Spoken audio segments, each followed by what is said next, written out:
ஒருத்தர் இருக்கார், நல்ல உத்தியோகத்தில் தான் இருக்கிறார். ஆனால் எப்போ பார்த்தாலும் முகத்தை வெறுப்பாக வச்சுருப்பார்.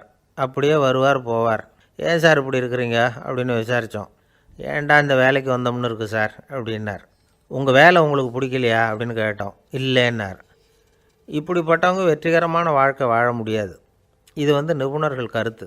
வேலையை நேசிக்க தெரிந்தவர்கள் வெற்றி பெறுவார்கள் அப்படிங்கிறாங்க அவங்க. எந்த துறையாக இருந்தாலும் சரி, அந்த துறையில் வெற்றிகரமாக இருக்கிறவங்கள விசாரித்து பாருங்கள்.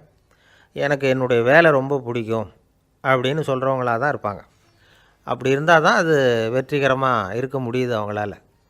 ஒருத்தனுக்கு பிடித்தமான பொழுதுபோக்கே அவனுடைய தொழிலாக இருந்துட்டுதுன்னா அவனை மாதிரி கொடுத்து வச்சவன் வேறு யாரும் இல்லை அப்படிங்கிறார் பெர்னாட் ஷா.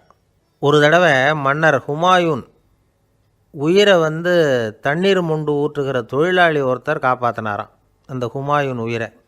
உடனே மன்னர் கேட்டிருக்கார், உனக்கு என்ன வேணும்னாலும் கேளு தரேன், உயர் பதவி வேணுமா அப்படின்னு கேட்டாராம். மன்னா, மக்களின் தாகம் தீர்க்கக்கூடிய இந்த பணியை விட உயர்ந்தது உண்டா அப்படின்னாராம் அந்த தொழிலாளி. அவரால் அவருடைய வேலையை நேசிக்க முடிஞ்சுது, அதனால் மகிழ்ச்சியாக இருக்க முடிஞ்சுது. நாமெல்லாம் அப்படி இல்லை. வேலை கிடைக்கிற வரைக்கும் கிடைச்சா போதும் அப்படின்னு இருக்கோம். கிடைச்சதுக்கப்புறம் ஏன்டா இந்த வேலைக்கு வந்தோம்னு ரொம்பவும் அழுத்துக்குவோம். சரி, நாம் இருக்கிற இடத்துல நாம் வெற்றிகரமாக இருக்க வழி உண்டா அப்படின்னா உண்டுன்னு சொல்கிறாங்க. அதாவது மன இயல் நிபுணர்கள் இருக்கிறாங்க இல்லையா, அவங்க அதுக்கு முக்கியமாக 6 வழிகள் சொல்கிறாங்க. நீங்கள் ஒரு அலுவலகத்தில் வேலை பார்க்குறவரா அப்படின்னா இதை கேளுங்க. அதாவது உங்கள் மேலதிகாரி எதிர்பார்ப்புக்கு தகுந்த மாதிரி உங்கள் வேலை இருக்குதா? அப்படி இல்லைன்னா முதல்ல உங்கள் வேலையின் தரம் உயரணும். உங்களுக்கு மேலே கீழே வேலை பார்க்குற பணியாளர்கள்கிட்ட நல்ல விதமாக பழகிறீங்களா? அந்த உறவு முறையில் ஏதாவது குறை இருந்தால் அதை கண்டுபிடிச்சி சரி பண்ணுங்கள். நம்பிக்கைக்கு உரியவர் அப்படின்னு நீங்கள் பேர் எடுக்கணும். நீங்கள் எடுக்கிற முடிவு நல்ல முடிவாக தான் இருக்கும் அப்படின்னு அடுத்தவங்க சொல்லணும். உங்கள் தோற்றத்துக்கு முக்கியத்துவம் கொடுங்க. இது மனம் உடல் ரெண்டும் சம்மந்தப்பட்டது. அதனால் மனசையும் ஆரோக்கியமாக வச்சுருக்கணும், உடம்பையும் ஆரோக்கியமாக வச்சுருக்கணும். உங்களுடைய நிர்வாகம் செயல்படுற விதத்தை நல்லா புரிஞ்சு வச்சுக்கணும். உங்களுடைய நிர்வாகம் இப்போ ஒரு காரியம் செய்யுதுன்னு வச்சுங்க, ஏன் அப்படி செய்யுது, எதுக்காக அப்படி செய்யுது, அதனுடைய குறிக்கோள் என்ன, அது நீடிக்கிறதுக்கு காரணம் என்ன, இதையெல்லாம் தெரிஞ்சுக்கணும். சிரிப்புக்கு வஞ்சகம் பண்ணக்கூடாது. நல்லா சிரிக்கணும், அப்போ தான் அது திரும்ப கிடைக்கும். கடந்த கால தோல்வியை பற்றி கவலைப்படக்கூடாது. முதலாளி விருப்பம் தெரிஞ்சு நடந்துக்கிறது நல்லது தான். அதுக்காக காக்கா பிடிக்கணுங்கிற அவசியம் இல்லை. உங்களுக்கு ஒரு பொறுப்பான வேலை கிடைக்குது, உடனே சத்தம் குழப்பம் அப்படின்னு சூழ்நிலையை இறுக்கமாக ஆக்கிடக்கூடாது.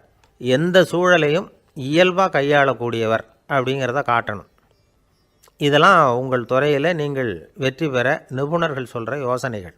இவ்வளவு விவரமும் சொல்லிவிட்டு ஒருத்தரை பார்த்து கேட்டோம், இப்போ சொல்லுங்கள், நீங்கள் செய்கிற வேலை உங்களுக்கு பிடிச்சிருக்குதா அப்படின்னோம். ரொம்ப ரொம்ப பிடிச்சிருக்குது அப்படின்னார்.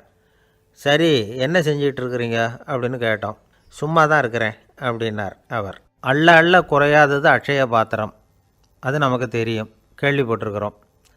ஆனால் போட போட நிரம்பாத ஒரு பாத்திரம் உண்டு. அது என்ன தெரியுமா?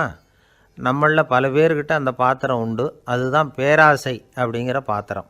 அதை நிறைவு செய்யவே முடியாது. பேராசையை பற்றி சுஃபி இலக்கியத்தில் ஒரு பிரபலமான கதை உண்டான். அதை ஒரு பெரியவர் எடுத்து சொல்லியிருக்கிறார். ஒரு மன்னர் நகர்வலம் போயிட்டுருக்கார். ஒரு பிச்சைக்காரன் மன்னர் எதிரில் வரான். பிச்சை போடுங்கங்கிறான். என்னுடைய அமைதியை கெடுக்காதே போங்கிறார் மன்னர். அவன் சிரிக்கிறான். அரசே, உங்களுடைய அமைதி கெடக்கூடிய நிலையில் இருந்தால் அதுக்கு பேர் அமைதியே கிடையாது அப்படின்னு நானா. எதிரில் நிற்கிறது வெறும் பிச்சைக்காரன் இல்லை, யோகி அப்படிங்கிறத மன்னர் புரிஞ்சுக்கிட்டார். துறவியே, உங்களுக்கு என்ன வேணும்னாலும் கேளுங்க, கொடுக்குறேன்னாராம். அந்த துறவி மறுபடியும் சிரிக்கிறார். அரசே, உங்களால் முடியாததையெல்லாம் கொடுக்க முடியும்னு சத்தியம் செய்யாதீங்க அப்படின்னார்.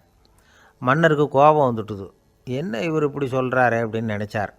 நகர்வலத்தை பாதியிலேயே நிறுத்தினார். வாங்க அரண்மனைக்குன்னார். துறவியை அழைச்சிக்கிட்டு அரண்மனைக்கு வந்துட்டார். துறவி தன்கிட்ட இருந்த பிச்சை பாத்திரத்தை நீட்டினார். இது நிறைய எனக்கு பொற்காசுகள் வேணும் அப்படின்னாராம். அவ்வளவு தானா, இது ஒரு பெரிய காரியமா அப்படின்னு கையை தட்டினாராம் மன்னர். ஒரு பெரிய தாம்பாளம் நிறைய பொற்காசுகள் சேர்ந்தது. அதை அள்ளி போட்டார். போட போட அந்த பிச்சை பாத்திரம் நிரம்பவே இல்லை. பொற்காசுகள் போட போட அவ்வளவையும் உள்ளே வாங்கிக்கிட்டே இருக்குது. அரசாங்க கஜானாவே காலி ஆகிட்டுது. மூட்டை மூட்டையாக பொற்காசுகளை கொட்டி பார்த்துட்டாங்க. அது முழுங்கிக்கிட்டே இருக்குது. கடைசி வரைக்கும் அந்த பிச்சை பாத்திரம் வந்து நிரம்பவே இல்லை. அரசர்கிட்ட இருந்த கர்வம் போயிட்டுது. அப்படியே பொத்துன்னு துறவி காலில் விழுந்தார். அப்போ அந்த துறவி சொன்னாராம், மன்னா, இந்த பிச்சை பாத்திரத்தை உங்களால் மட்டும் இல்லை, வேறு யாராலையும் நிரப்ப முடியாது. அதுக்கு என்ன காரணம்னா, இது வந்து சாதாரண பிச்சை பாத்திரம் இல்லை, பேராசைகளோடு வாழ்ந்து செத்துப்போன ஒரு மனிதனின் மண்டை ஓடுது அப்படின்னாராம். பாருங்கள், இதுதான் அந்த சுஃபி இலக்கிய கதை. செத்த பிறகும் நிறைவு இல்லைன்னா அது எப்பேற்பட்ட பேராசையாக இருக்கும்னு யோசித்து பார்த்துங்க. நம்மால் ஒருத்தர் கல்யாணம் பண்ணிக்க பொண்ணு பார்த்துக்கிட்டு இருந்தார். அழகு, அறிவு, படிப்பு எதுவும் தேவையில்லை, பணம் மட்டும் இருந்தால் போதும் அப்படின்னு பார்க்குறவங்ககிட்டெல்லாம் சொல்லி வச்சார். ரொம்ப நாளைக்கு அப்புறம் ஒரு பணக்காரர் கிடைச்சார். அவர் சொன்னார், இதை பாருங்கள், எனக்கு 20 வயசில் ஒரு மகள், அவளை நீங்கள் கல்யாணம் பண்ணிக்கிட்டால் 2 லட்சம் பணம் கொடுப்பேன். 25 வயசில் ஒரு பொண்ணு, அவளை கல்யாணம் பண்ணிக்கிட்டால் 2.5 லட்சம் தருவேன். 30 வயசில் ஒரு பொண்ணு இருக்கா, அவளை கல்யாணம் பண்ணிக்கிட்டால் 3 லட்சம் தருவேன். என்ன சொல்கிற அப்படின்னாராம். இவன் கொஞ்ச நேரம் யோசித்து பார்த்துருக்கான். அதுக்கப்புறம் மெதுவாக அவரை நிமிர்ந்து பார்த்து, ஏன் சார், உங்ககிட்ட 50 வயசில் ஏதாவது பொண்ணு இருக்கா அப்படின்னு கேட்டானான். ஒருத்தர் ரொம்ப அவசரமாக வந்தார். சார், மனுஷன் நிம்மதியாக இருக்கிறதுக்கு என்ன வழின்னு கேட்டார். சீக்கிரமாக ஒரு கல்யாணத்தை பண்ணிங்க, எல்லாம் சரியாக போடும் அப்படின்னோம். அவர் ஒரு மாதிரியாக பார்த்தார். ஏற்கனவே எனக்கு கல்யாணம் ஆகிட்டுது சார், அதனால தானே நிம்மதியாக இருக்கிறதுக்கு வழி கேட்குறேன் அப்படின்னார். சரி, இவர் ஒரு மாதிரியான கேஸ் அப்படின்னு நினச்சிக்கிட்டு நம்மக்கிட்ட இருந்த ஒரு சின்ன புத்தகத்தை அவர்கிட்ட தூக்கி கொடுத்தோம். இதை படித்து பாருங்கன்னு. கல்யாணத்துக்கு பிறகும் சந்தோஷமாக இருக்கிறதுக்கு என்ன வழி அப்படிங்கிற கேள்விக்கு அந்த புத்தகத்தில் விளக்கம் இருந்தது. கணவன் மனைவிக்குள்ளே சிக்கல் வராமல் இருக்கிறதுக்கு அதில் சில வழிகளை சொல்லி கொடுத்துருக்குறாங்க. அதெல்லாம் என்னென்ன அப்படிங்கிறத இப்போ பார்க்கலாமா? குடும்பம்னு இருந்தால் கோபம் வரதான் செய்யும், அது வந்துட்டு போட்டும் பரவாயில்ல. ஆனால் அந்த கோபம் ஒரே நேரத்தில் 2 பேருக்கும் வந்துடாமல் பார்த்துக்கணும். ஒரு சமயத்தில் யாராவது ஒருத்தர் தான் கோபப்படணும், அடுத்தவங்க அமைதியாக இருக்கணும். அதுக்கப்புறம் இவர் அமைதியான உடனே அவங்க ஆரம்பிச்சிக்கலாம். கோபமாக ஏதாவது சொன்னால் உடனே கோபமாக பதில் சொல்லக்கூடாது. கொஞ்சம் பொறுத்து கோபம் தீர்ந்த உடனே அந்த பதிலை சொல்லலாம். அப்போ பதில் கோபமாக இருந்தால் கூட அது அவ்வளோ பெருசாக தெரியாது. அற்ப விஷயத்துக்கெல்லாம் காய்ச்சி மூச்சுன்னு கத்திக்கிட்டு இருக்கக்கூடாது. உங்கள் 2 பேருக்குள்ளே ஒரு தர்க்கம் ஆரம்பமாயிட்டுதுன்னு வச்சுக்கோங்க. கடுமையாக 2 பேரும் விவாதம் பண்ணுறீங்க. உங்களில் ஒருத்தர் இதில் ஜெயிக்கணும்னா அது நீங்களாக இருக்க வேணாம், அடுத்தவங்க ஜெயிக்கிறதுக்கு நீங்கள் துணையாக இருங்களேன். அப்படின்னா நீங்கள் கொஞ்சம் விட்டு கொடுக்கணும், அவ்வளோதான். ஏதாவது குத்தம் சொல்லணுமா, செஞ்ச தப்பை சுட்டி காட்டணுமா, விமர்சனம் பண்ணணுமா, பண்ணுங்க, வேணான்னு சொல்லலை. ஆனால் சொன்னதை அப்படி சொல்கிறத வந்து கொஞ்சம் அன்பாக இதமாக சொல்லுங்கள். எப்போது நடந்த தவறுகளையெல்லாம் இப்போ போய் மறுபடியும் ஞாபகப்படுத்திகிட்டு இருக்க வேண்டாம். நான் அப்போவே சொன்னேன் இந்த புடவை வேணாம்னு, நீங்கள் தான் கேட்கல, இப்போ பாருங்கள் கிழிஞ்சு போச்சு இப்படின்னு கத்துனாங்க ஒரு அம்மா. எப்போ சொன்னீங்கன்னு கேட்டால் ஒரு 10 வருஷத்துக்கு முன்னாடி தீபாவளி சமயத்தில் அப்படிங்கிறாங்க. அது என்ன இன்னும் அப்படியே புதுசாகவே இருக்கும்? உங்களுக்கு அவர் தான் பெருசு, அவருக்கு நீங்கள் தான் பெருசு. அதை விட இந்த உலகத்தில் வேறு எதுவும் முக்கியம் இல்லைன்னு நினைக்கணும். நீ தான் என்னுடைய உலகம்னு எத்தனை தடவை சொல்லியிருப்பீங்க? அதெல்லாம் வெறும் வசனமாக போயிடக்கூடாது. ஏதாவது ஒரு பிரச்சனையை பற்றி கடுமையாக விவாதம் பண்ணிக்கிட்டு இருக்கீங்க, அதை அப்படியே பாதியில் விட்டுட்டு படுக்கைக்கு போயிடக்கூடாது. சொச்சத்தை நாளைக்கு பேசிக்கலாம்னு. அப்படி போனால் தூக்கம் வராது. பிரச்சனையை ஒரு முடிவு பண்ணிக்கிட்டு அதுக்கப்புறமா தூங்க போகணும். ஒரு நாளில் ஒரு தடவையாவது உங்கள் ஜோடியை பாராட்டி நல்ல விதமாக கனிவாக ஒரு வார்த்தை சொல்லணும் அப்படின்னு தீர்மானம் பண்ணிங்க. ஏதாவது தப்பு பண்ணிவிட்டீங்கன்னா பரவாயில்ல, அதை ஒத்துக்கிறதுக்கும் மன்னிப்பு கேட்குறதுக்கும் தயாராக இருக்கணும். அது ஒன்றும் கேவலம் கிடையாது. வீட்டுக்குள்ளே தானே கேட்க போகிறீங்க, வெளியில் யாருக்கு தெரிய போகுதோ? எப்படியோ உங்களுக்குள்ளே ஒரு சமரசம் ஆனால் சரி தான். ஒரு தகராறுன்னு எடுத்துக்கிட்டால் குறைஞ்சபட்சம் அதுக்கு 2 பேர் தேவை. தனியாகவே உட்காந்துக்கிட்டு நான் இப்போ தகராறு பண்ணிகிட்ருக்கிறேன் அப்படின்னு யாரும் சொல்ல முடியாது. 2 பேர் தகராறு பண்ணுறாங்கன்னா பொதுவாக அந்த 2 பேரில் யார் அதிகமாக பேசுகிறாங்களோ அவங்க பேரில் தான் தப்பு இருக்கும். அதை மனசில் வச்சுக்கணும். இதெல்லாம் தான் அந்த புத்தகத்தில் போட்டிருக்கிற வழிமுறைகள். இவ்வளவும் சரியாக வரலைன்னா அப்புறமா சொல்லுங்கள், வேறு புத்தகம் ஏதாவது இருக்கான்னு தேடுவோம். ஒரு கணவன் தன்னுடைய மனைவியை அழைச்சிக்கிட்டு ஒரு மனோதத்துவ டாக்டர்கிட்ட வந்தாராம். டாக்டர், எங்களுக்கு கல்யாணம் ஆகி 30 வருஷ காலமாக நாங்கள் ஒரு விஷயத்தில் கூட ஒத்து போனதில்லை அப்படின்னு ஆரம்பித்தார். உடனே அந்த அம்மா குறுக்கிட்டு, அது 30 வருஷம் இல்லை, 32 வருஷம் அப்படின்னாங்களாம். சில பேரை இப்படி சொல்கிறது உண்டு. அடுத்தவங்களை அனுசரித்து நடந்துக்க தெரியல, அவன் என்ன சார் மனுஷன் அப்படிம்பாங்க. சக மனிதர்களோடு எப்படி பழகிறது அப்படின்னு தெரியாததுனாலேயே பல பேர் இன்றைக்கி சங்கடப்பட்டுக்கிட்டு இருக்கிறாங்க. வசதி வாய்ப்பெல்லாம் சரியாக இருக்கும், ஆனால் வாழ்க்கை சரியாக இருக்காது. இன்னொருத்தர்கிட்ட எப்படி பேசுறது பழகிறதுங்கிறது தெரியாதனால தான் இந்த அவஸ்தை. சரி, இந்த அவஸ்தை இல்லாமல் வாழறது எப்படி? இதுக்கு அனுபவசாலிகள் சில வழிமுறைகளை சொல்கிறாங்க. அதெல்லாம் என்னென்னங்கிறத இப்போ தெரிஞ்சுக்குவோம். முதல்ல நம்ம நாக்கு நம்ம கண்ட்ரோலில் இருக்கணும். வார்த்தைகளை கொட்டிவிட்டு அதுக்கப்புறம் அள்ள முடியாமல் கடந்து கஷ்டப்படக்கூடாது. எப்படி பேசுகிறோங்கிறதும் முக்கியம். பேசுகிறப்ப எப்படி முகத்தை வச்சுருக்கிறோங்கிறதும் முக்கியம். அன்பாக பேசினாலும் நல்லாயிருக்கும். அப்படி பேசுகிறப்ப ஆதரவாக அவர் தோள் மேலே ஒரு கையை போட்டுக்கிட்டு பேசினா இன்னமும் நல்லாயிருக்கும். ரெண்டாவது விஷயம், இன்னொருத்தர்கிட்ட பேசுகிறப்ப வாக்குறுதிகளை அள்ளி வீசக்கூடாது. கொடுக்குற வாக்குறுதி குறைச்சலாக இருக்கணும். அப்படி கொடுத்த வாக்குறுதியை கண்டிப்பாக நிறைவேற்றணும். நாம் ஒருத்தரை பாராட்டுறோம் அல்லது அவரை பற்றி அபிப்பிராயம் சொல்கிறோம்னா அது ஆக்கப்பூர்வமாக இருக்கணும். நம்ம பாராட்டு அல்லது விமர்சனம் அடுத்தவருடைய முன்னேற்றத்துக்கு உதவுறது மாதிரி இருக்கணும். நாம் சொல்கிறத கேட்டுட்டு அவன் தலையில் கையை வச்சுட்டு உட்காந்துடக்கூடாது. எப்பவும் உற்சாகமாக இருக்கணும், முகம் மலர்ச்சியாக இருக்கணும். மனுஷன் இருந்தால் வருத்தம், கவலை, ஏமாற்றம் எல்லாம் இருக்க தான் செய்யும். அதெல்லாம் மனசில் இருக்கட்டும்.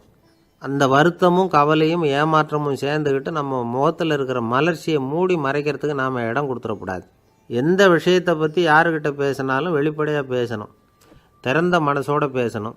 மூடி மறைச்சி முழுங்கிக்கிட்டு இருக்கக்கூடாது. இன்னொருத்தர்கிட்ட பேசுகிறப்போ விவாதம் பண்ணுங்க, அது தப்பு இல்லை. ஆனால் வாதாடிக்கிட்டு இருக்கக்கூடாது.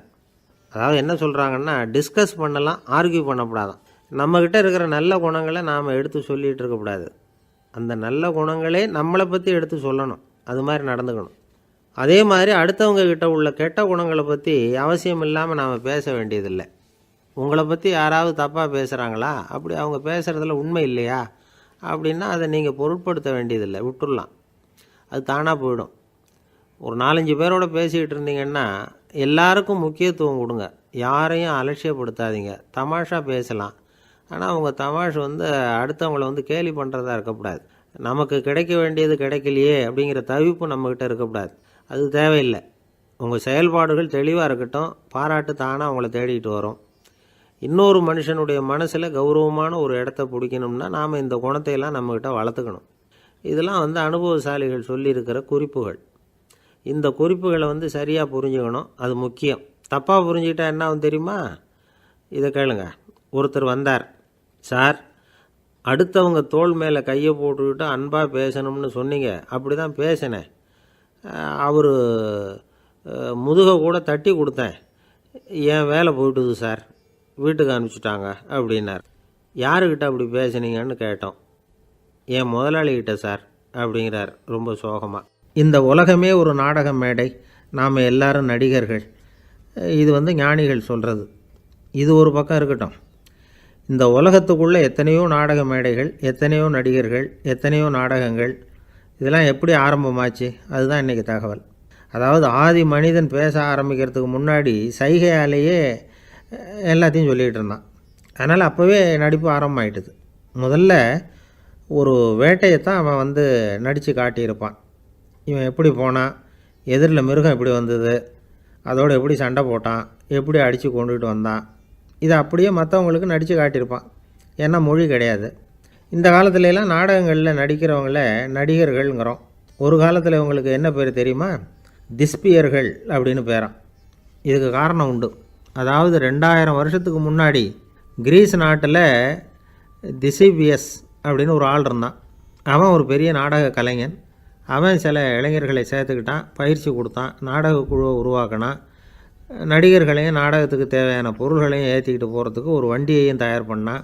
அந்த வண்டியிலேயே அவன் கிரேக்க நாடு பூராவும் சுற்றினான். ஊர் ஊராக நாடகம் போட்டான். ஒரு ஊருக்கு போனதும் அங்கே நாடகம் நடத்த தியேட்டர் இருக்கா அப்படிங்கன்னெல்லாம் பார்க்குறதில்ல அவன்.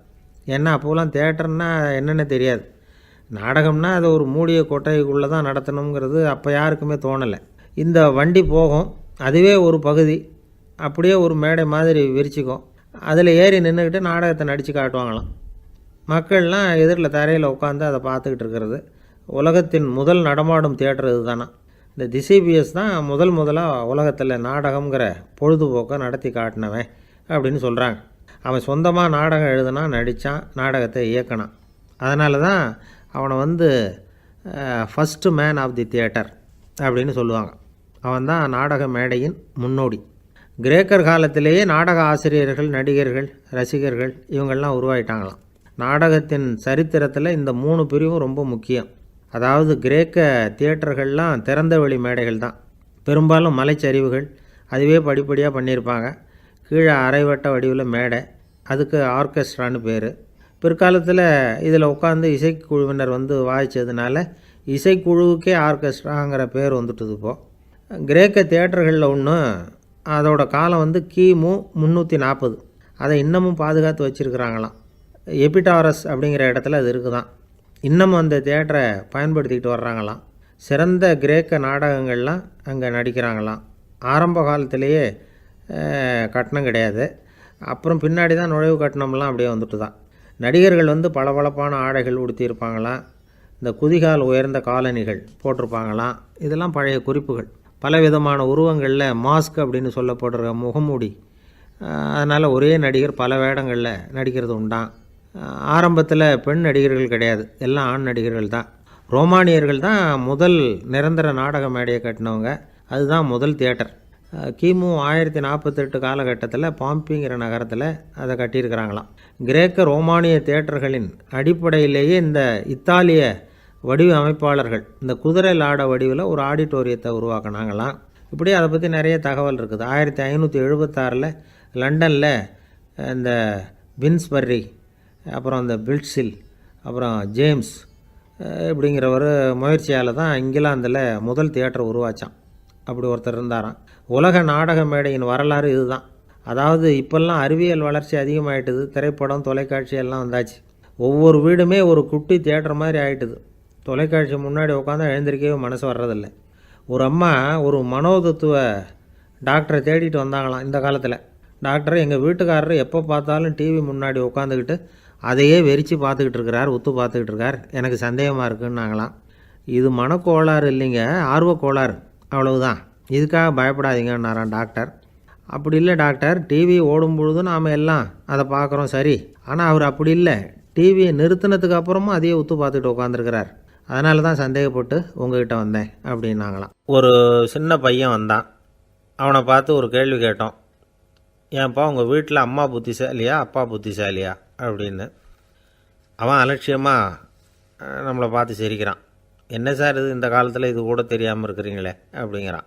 ஒரு சின்ன பையன் நம்மளை பார்த்து இப்படி கேட்டு விட்டானே அப்படின்னு நினைக்கிறப்போ நமக்கு ஒரு மாதிரி ஆகிடும்.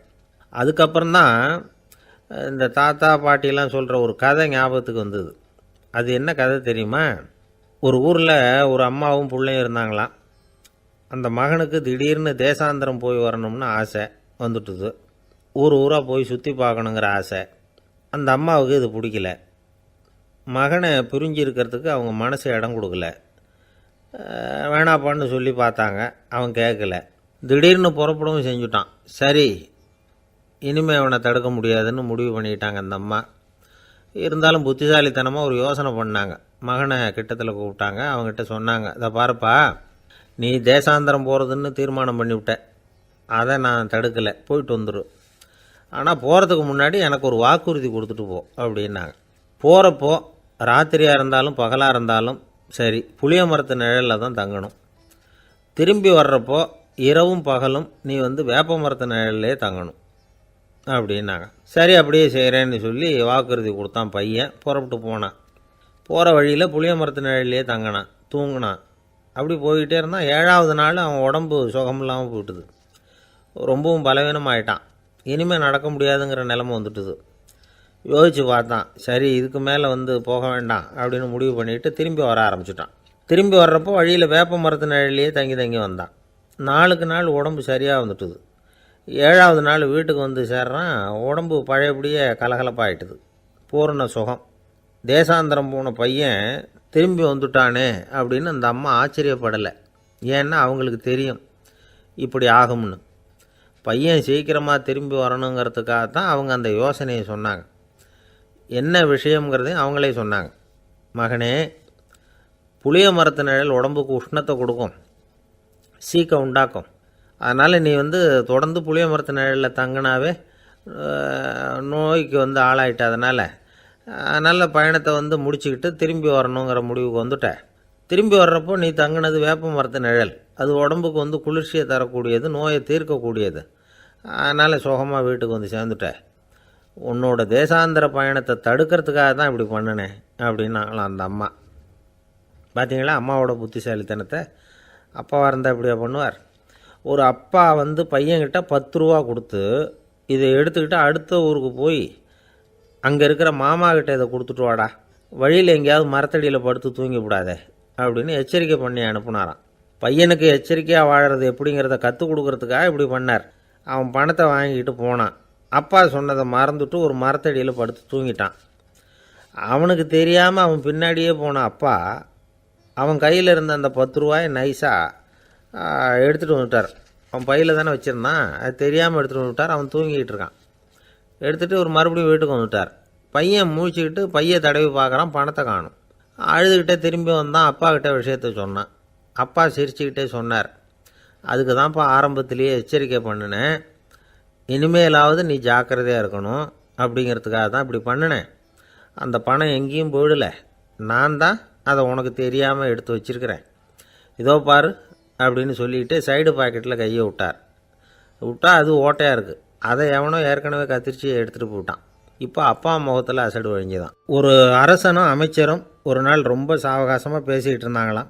அரசன் அமைச்சரை பார்த்து ஒரு கேள்வி கேட்டிருக்கார்.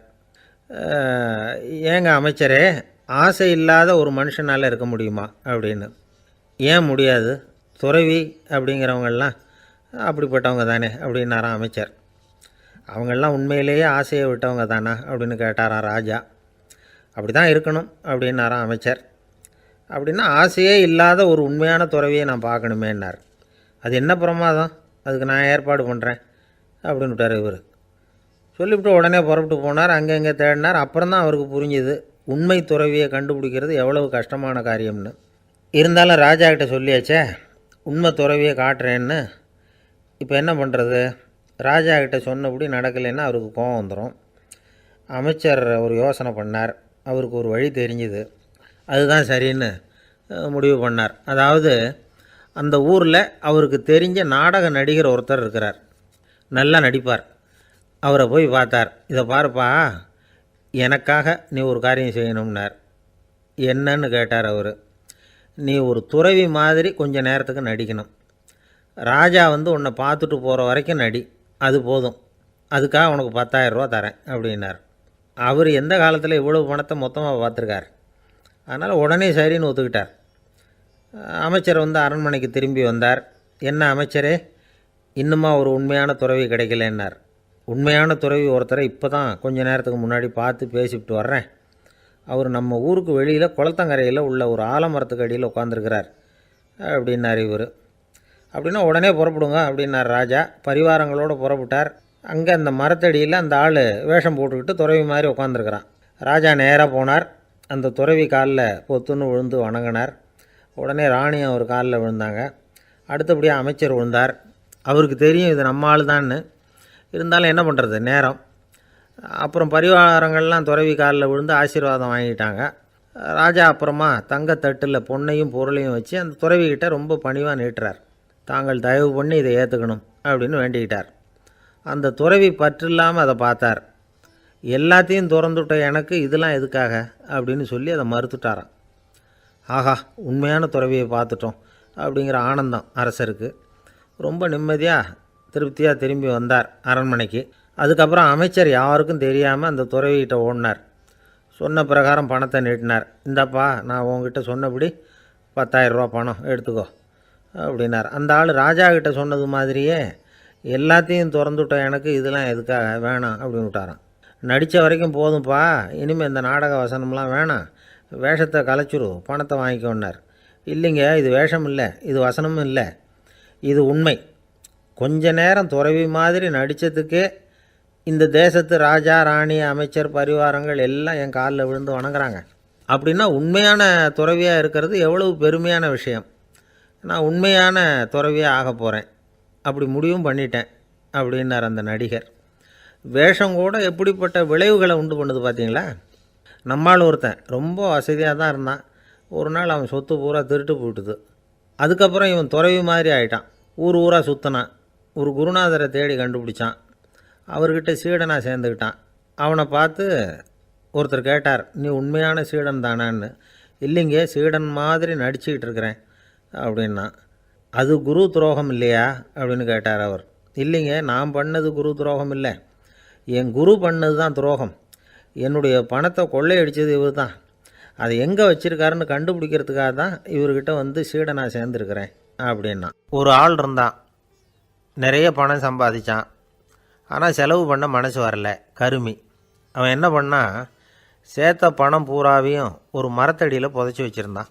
வாரத்துக்கு ஒரு தடவை அந்த மரத்தடிக்கு வருவான், புதைச்ச இடத்த ஆவலோடு பார்த்துக்கிட்டு இருப்பான், அதுக்கப்புறம் போயிடுவான். அவ்வளவுதான். ஒரு நாள் ஒரு திருடன் வந்தான், இவன் புதைச்சி வச்சுருந்ததெல்லாம் எடுத்துகிட்டு போட்டான். இது தெரிஞ்சு போச்சு. அந்த கருமி புலம்ப ஆரம்பிச்சிட்டான். இவன் புலம்பலை கேட்டதும் அக்கம் பக்கத்தில் இருந்தவங்கெல்லாம் ஓடி வந்தாங்க. என்ன விஷயம்னு விசாரித்தாங்க. இவன் சொன்னான். ஒரு பெரியவர் கேட்டார், ஏன்ப்பா வாரம் வந்து இந்த இடத்த பார்க்குறதாக சொன்னியே, எப்போவாவது இதில் இருக்கிற பணத்தை எடுத்து செலவு பண்ணியிருக்கியா அப்படின்னு கேட்டார். நான் அப்பப்போ வந்து அதை பார்க்குறது தான் வழக்கம், அதை தொட்டதே இல்லைன்னு அவன். சரி, அப்படின்னா இப்போவும் நீ அதே மாதிரி வாரம் ஒரு தடவை வந்து இந்த இடத்த பார்த்துட்டு போகலாமே அப்படின்னாராம் அந்த பெரியவர். அதுவும் சரிதானே, எவ்வளவு காலமானாலும் அவன் அந்த பணத்தை எடுத்து செலவு பண்ண போகிறதில்ல. அப்படி இருக்கிறப்ப உள்ளே பணம் இருந்தாலும் ஒன்று தான், இல்லாமல் போனாலும் ஒன்று தான். இதிலேருந்து என்ன புரியுதுன்னா, ஒருத்தர்கிட்ட இருக்கிற பணத்தை கொண்டு அவர் பணக்காரரா ஏழையா அப்படின்னு முடிவு செய்கிறது சரியில்லை. அந்த செல்வத்தை அனுபவிக்கிற திறன், பயன்படுத்துகிற திறன், அதை வச்சு தான் அவர் ஏழையா பணக்காரரா அப்படிங்கிறத நிர்ணயம் பண்ணணும். அதுதான் சரி. செலவு பண்ண தெரியாதவன் சேகரம் பண்ணிகிட்டே இருக்கிறதுனால என்ன பிரயோஜனம்? தலைமுடியே இல்லாதவன் தாராளமாக சீப்புகளை வாங்கி சேகரம் பண்ணுறது மாதிரி தானே இது. சில சமயம் செலவு பண்ண நாம் தயாராக இருந்தால் கூட அந்த செல்வம் நமக்கு பயன்படுறதில்ல. அரேபியாவில் ஒரு நகை வியாபாரி விலை உயர்ந்த முத்துக்களை எல்லாம் அவர் வச்சு வியாபாரம் பண்ணிகிட்டு இருந்தார். அவர் ஒரு சமயம் ஒரு பாலைவனம் வழியாக போயிட்டுருக்கிறார் ஒட்டகத்தில். அப்போது திடீர்னு கடுமையான புயல் வீச ஆரம்பிச்சுட்டுது. திசை தவறி இவர் எங்கேயோ வந்துட்டார். கூட வந்தவங்களையும் காணலை, எங்கே போனாங்களோ தெரியல. இவர் ரொம்ப பயந்து போய் அங்கே எங்கேயுமா அலைஞ்சு திரியிறார். வழியே தெரியல, பசி கடுமையாயிட்டுது. ஒட்டகத்து முதுகில் ஒரு மூட்டை இருந்தது, அதை பிரித்து பார்த்தார். உள்ளே ஏதாவது இருக்கான்னு தேடி பார்க்குறார். அது வரைக்கும் கண்ணில் தட்டுப்படாத அபூர்வமான ஒரு பை கண்ணில் பட்டுது. ஆஹா, அதில் ஏதாவது சாப்பிட்றதுக்கு இருக்கும் அப்படின்னு நினச்சி ஆவலாக அதை பிரித்து பார்க்குறார். அந்த பையில் விலை உயர்ந்த முத்துக்கள் நிறைய இருந்துதான். அப்போ தான் அவர் நினச்சாராம், விலை உயர்ந்த முத்துக்கள் கூட சாப்பிட்றதுக்கு உணவாக முடியாது அப்படிங்கிறத புரிஞ்சுக்கிட்டாராம். எந்த நேரத்தில் எது நமக்கு தேவையோ அது நமக்கு தாராளமாக கிடைக்கணும். அப்படி அது கிடைக்கிறதுக்கு நம்மக்கிட்ட இருக்கிற செல்வம் பயன்படணும். அது நமக்கும் பயன்படலாம், நம்ம மூலமாக அடுத்தவங்களுக்கும் பயன்படலாம். அதுதான் செல்வத்தின் பயன். ஒரு மரத்தடியில் ஒருத்தன் உட்காந்து அழுதுகிட்டு இருந்தான். அந்த பக்கமாக வந்த இன்னொருத்தன் ஏப்பா அழுதுகிட்டு இருக்கிறேன்னு கேட்டான். இந்த இடத்துல தான் பூமிக்கு அடியில் பணம் இருக்குது, புதைச்ச இடம் தெரியல, அதான் அழறேன் அப்படின்னா. நல்லா ஞாபகப்படுத்தி பாரு, எந்த இடத்துல புதைச்ச அப்படின்னு கேட்டான் இவன். அது எப்படி எனக்கு தெரியும், புதைச்சி வச்சிருக்கிறவன் நான் இல்லையே, எங்கள் எதிர்த்த வீட்டுக்காரன் அப்படின்னானா இவன். அந்த ஆள் என்னை கண்ணா பண்ணான்னு திட்டிவிட்டான் சார், அதை நினச்சா எனக்கு ரொம்ப வருத்தமாக இருக்குது அப்படின்னு சொல்லி கவலைப்பட்டார் ஒருத்தர். இதில் கவலைப்படுறதுக்கு என்ன இருக்குது அப்படின்னார் ஒரு பெரியவர். அவர் ஒரு மகான். என்ன சார் இப்படி சொல்கிறீங்க, ஒருத்தர் நம்ம பார்த்து திட்டுனா வருத்தமாக இருக்காதா அப்படின்னார். அது எப்படி வருத்தமாக இருக்கும், திட்டுறதுங்கிறது என்ன, அது வெறும் சத்தம் தானே அப்படின்னார் அந்த பெரியவர். நம்ம ஆளுக்கு தலையை பிச்சுக்கலாம் போல் இருந்தது. இருக்காத அப்படின்னா நமக்கே அப்படி தானே தோணுது. அந்த பெரியவர் சொல்கிறது ரொம்ப பெரிய விஷயம். அதை நாம் புரிஞ்சிக்க முயற்சி பண்ணலாம்னா நடைமுறை வாழ்க்கைக்கு அது ஒத்து வர்றது மாதிரி தெரிய மாட்டேங்குது. இருந்தாலும் அந்த பெரியவர் அதுக்கு என்ன தான் விளக்கம் கொடுக்குறாருன்னு பார்ப்போமே. ஒரு ரயில் போயிட்டுருக்கு, அதில் ஒரு சாது போயிட்டுருக்கார். அந்த ரயில் வந்து அவர் ஹரித்வாரம் போயிட்டுருக்கார். அவர் ரயிலில் ஏகப்பட்ட கூட்டம். நம்ம ஊர் ரயில் கேட்க வேணும், டிக்கெட் வாங்கிட்டு கொஞ்சம் பேர், வாங்காத கொஞ்சம் பேர். அது என்னத்துக்கு அனாவசியமாக டிக்கெட் அப்படிங்கிற நினப்பில் பாதி பேர். இந்த கூட்டத்துக்கு மத்தியில் அந்த சாதுவும் போயிட்டுருக்கிறார். உட்கார்றதுக்காக இருந்த இடத்துல ஒரு ஆள் படுத்துருக்கிறான், கொஞ்சம் முரட்டு ஆசாமி. அவன் கால் பக்கத்தில் கொஞ்சோண்டு இடம் பாக்கி இருந்தது. அந்த இடத்துல இந்த சாது உட்காந்துருந்தார். மெதுவாக உட்காந்துக்கிட்டார் போய். ஆனால் அந்த ஆள் ராத்திரி பூரா இவரை காலால் உதச்சிக்கிட்டே இருக்கிறான். அது இவருக்கு ரொம்ப அவமானமாக பட்டுது. அதனால் துக்கம் ஏற்பட்டுது. இருந்தாலும் அதை ஒரு மாதிரியாக சகிச்சுக்கிட்டே இவர் வந்து சேர்ந்தார். பொழுது விடிஞ்சுது. அந்த சாது ஹரித்வார் வந்து சேர்ந்தார். அங்கே ஒரு பெரிய ஞானியை சந்தித்தார். ராத்திரி ரயிலில் அந்த ஆள் உதைச்சதையும் அதனால் தனக்கு ஏற்பட்ட துக்கத்தையும் இந்த சாது அந்த ஞானிகிட்ட சொன்னார். சொல்லிவிட்டு, ஏன் சுவாமி, எனக்கு துக்கம் ஏற்பட்டதே அது தப்பா அப்படின்னு கேட்டார். தவறு தான்னார் அந்த ஞானி. உனக்கு இன்னமும் தேக அபிமானம் போகலைங்கிறது தான் அது காட்டுது. அஷ்டாவக்கிரர் என்ன சொல்கிறார் தெரியுமா? உண்மையான ஞானி யாராவது தன்னை வந்தனை செய்தால் அதற்காக சந்தோஷப்பட மாட்டார், யாராவது நிந்தனை செய்தால் அதற்காக வருத்தப்பட மாட்டார் அப்படின்னு சொல்கிறார். நிந்தனைங்கிறது ஒரு ஒலி தான். தேகாபிமானம் இருக்கிற வரைக்கும் இந்த ஒலி நம்மளை வந்து வேதனைப்படுத்தும். நான் தேகம் இல்லை, ஆத்மா அப்படிங்கிற நினைவு இருந்தால் இந்த ஒலி நம்மளை பாதிக்காது. மனு என்ன சொல்கிறார் தெரியுமா? ஒரு சாதகன் பாராட்டுதலை விஷம்னு நினச்சி பயப்படணும், அவமானத்தை அமிர்தம்னு நினச்சி சந்தோஷப்படணுங்கிறார். அவமானப்பட்டால் கவலைப்படாமல் எப்படி இருக்க முடியும் அப்படின்னு தான் நமக்கு தோணும். அதனால தான் நம்மளில் யாரும் இதுக்கு உதாரணமாக யாரையும் காட்ட முடியல. புத்தரையும் கபீரையும் உதாரணமாக காட்டுறாங்க. அவங்களுக்கெல்லாம் அவமானம் ஏற்பட்டப்போ கவலையே படலையாம். புத்தரை வந்து அவமானப்படுத்தணுங்கிறதுக்காக கௌசாம்பி ராணி ஒரு இளம் பெண்ணை கொலை பண்ணி சடலத்தை புத்தர் குடிசைக்கு முன்னாடி போட சொன்னார். போட்டாங்க. புத்தர் தான் அந்த பொண்ணை கெடுத்து கொலை பண்ணிவிட்டாருன்னு எல்லோரும் நினச்சாங்க. ஆனால் புத்தர் இதை பற்றி கவலையே படலை. அப்புறமா உண்மை தெரிஞ்சதும் புத்தர் புகழ் இன்னும் அதிகமாயிட்டுது. ஒரு பெரிய சபையில் ஒரு மோசமான பொண்ணு நுழைஞ்சி தனக்கும் கபீருக்கும் சம்பந்தம் உண்டுன்னு சொன்னான். கபீர் கவலைப்படலை. அவங்க மாதிரியெல்லாம் நாமளும் இருக்க கற்றுக்கணும். நிந்தனை, அபகீர்த்தி, அவமானம் எல்லாம் ஆண்டவன் கொடுக்குற பிரசாதம்னு நினைக்கணும் அப்படின்னு சொல்கிறார் அந்த ஞானி. இதை கேட்ட இந்த காலத்து ஆசாமி ஒருத்தர், நான் கூட அப்படி தான் சார், யாராவது அவமானப்படுத்தினா கவலைப்பட மாட்டேன். நேற்று கூட ஒருத்தர் என்ன பலார்னு அரைஞ்சுட்டார், நான் கொஞ்சம் கூட கவலைப்படலை, பேசாமல் வந்துட்டேன்னார். ஏன் அப்படி வந்துட்டீங்க அப்படின்னு. அவர் அரைஞ்சதுலேயும் ஒரு அர்த்தம் இருந்தது, அதனால தான் அப்படி வந்துட்டேன்னார். ஏன் அரைஞ்சாருன்னு கேட்டேன். 10 வருஷத்துக்கு முன்னாடி 15 ரூபா அவர்கிட்ட கடன் வாங்கினேன், அதை கேட்டு கேட்டு பார்த்துட்டு கடைசியாக தான் அரைஞ்சார் அப்படின்னார்.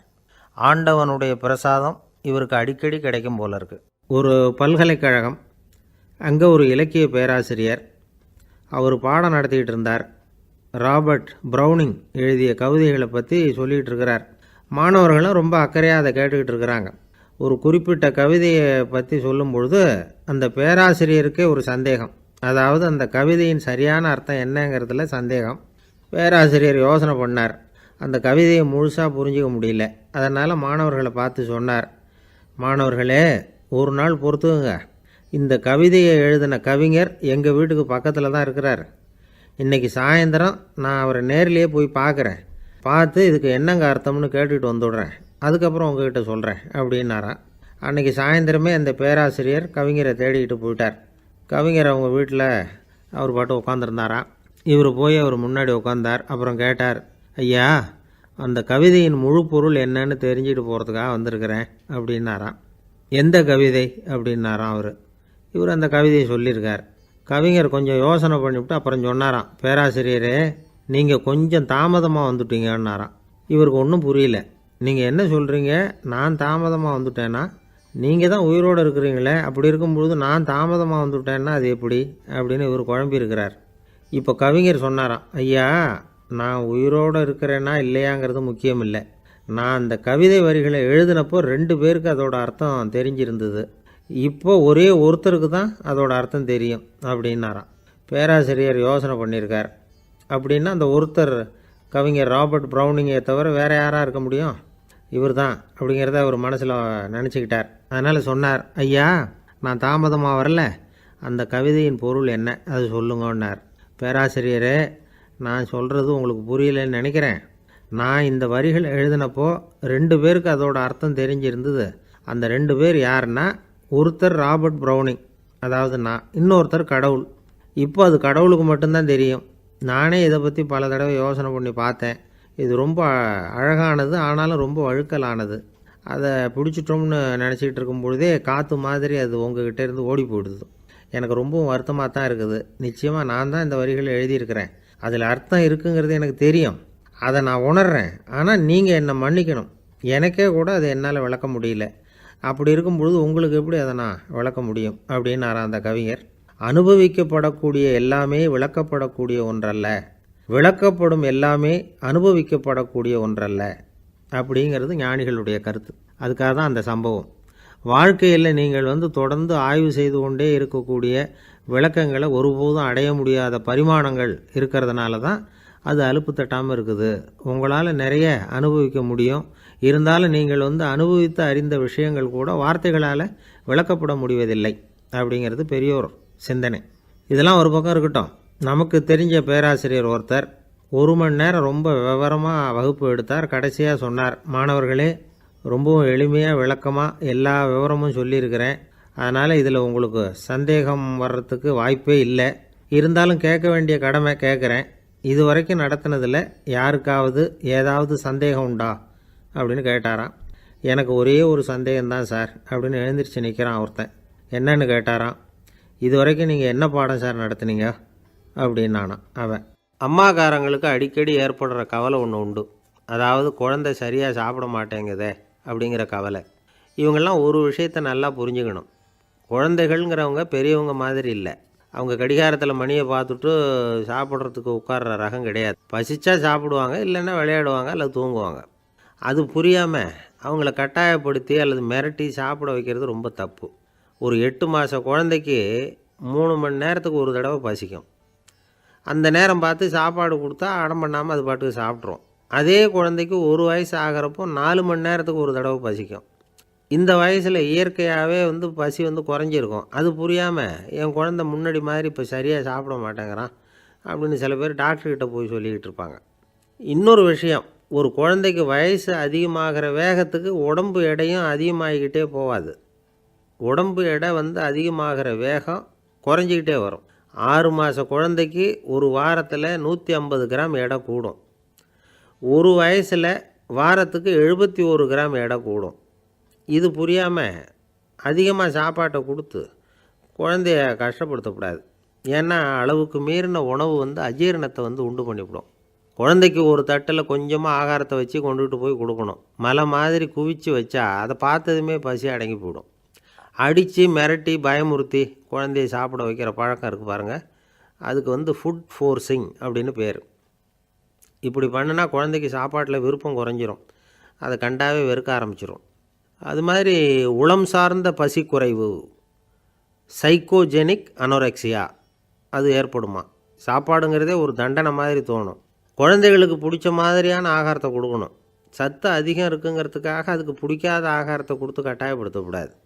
குழந்தைகளுக்கு 2 வயசு ஆகிறப்போ இயற்கையாகவே எதிர்மறை குணம் உண்டாகும். அதாவது அந்த எதிர்மறையாக பேசுகிறது. இது மாதிரி சமயங்களில் நாம் என்ன சொல்கிறோமோ அதுக்கு நேர்மாறாக நடந்துக்கும். ஏட்டிக்கு போட்டி. சாப்பிட சொன்னால் விளையாட போகும், விளையாட சொன்னால் சாப்பாடு கேட்கும். இதை புரிஞ்சுக்கிட்டு நடந்துக்கணும். குழந்தை சொன்ன பேச்சை கேட்கலேன்னு கோவப்படக்கூடாது. குழந்தை வளர வளர பிடிவாத குணம் வர்றது சகஜம். கேட்டதை வாங்கி கொடுத்தா தான் சாப்பிடுவேன் அப்படின்னு பிடிவாதம் பண்ணும். வாங்கி கொடுத்துடுறது தான் உத்தமம். நீங்களும் அதுக்கிட்ட பிடிவாதம் பண்ணிகிட்டு இருக்கக்கூடாது. ஏன்னா கேட்டது கிடைக்கலையேங்கிற ஏமாற்றம் கூட குழந்தையோட பசியை குறைச்சிரும். கேட்டது கிடைச்சிட்டா பசி அதிகமாகும். கொடுத்ததை மலமலன்னு சாப்பிட்றோம். குழந்தைகளுக்கு கண்ட நேரத்தில் சாப்பிட்றதுக்கு எதையாவது வாங்கி கொடுத்துக்கிட்டு இருந்தால் சாப்பாட்டு நேரத்தில் சாப்பிடாமல் அடம் பண்ண ஆரம்பிச்சிடும். பள்ளிக்கூடம் போகிற பிள்ளைங்க காலை உணவை சரியாக சாப்பிட மாட்டாங்க.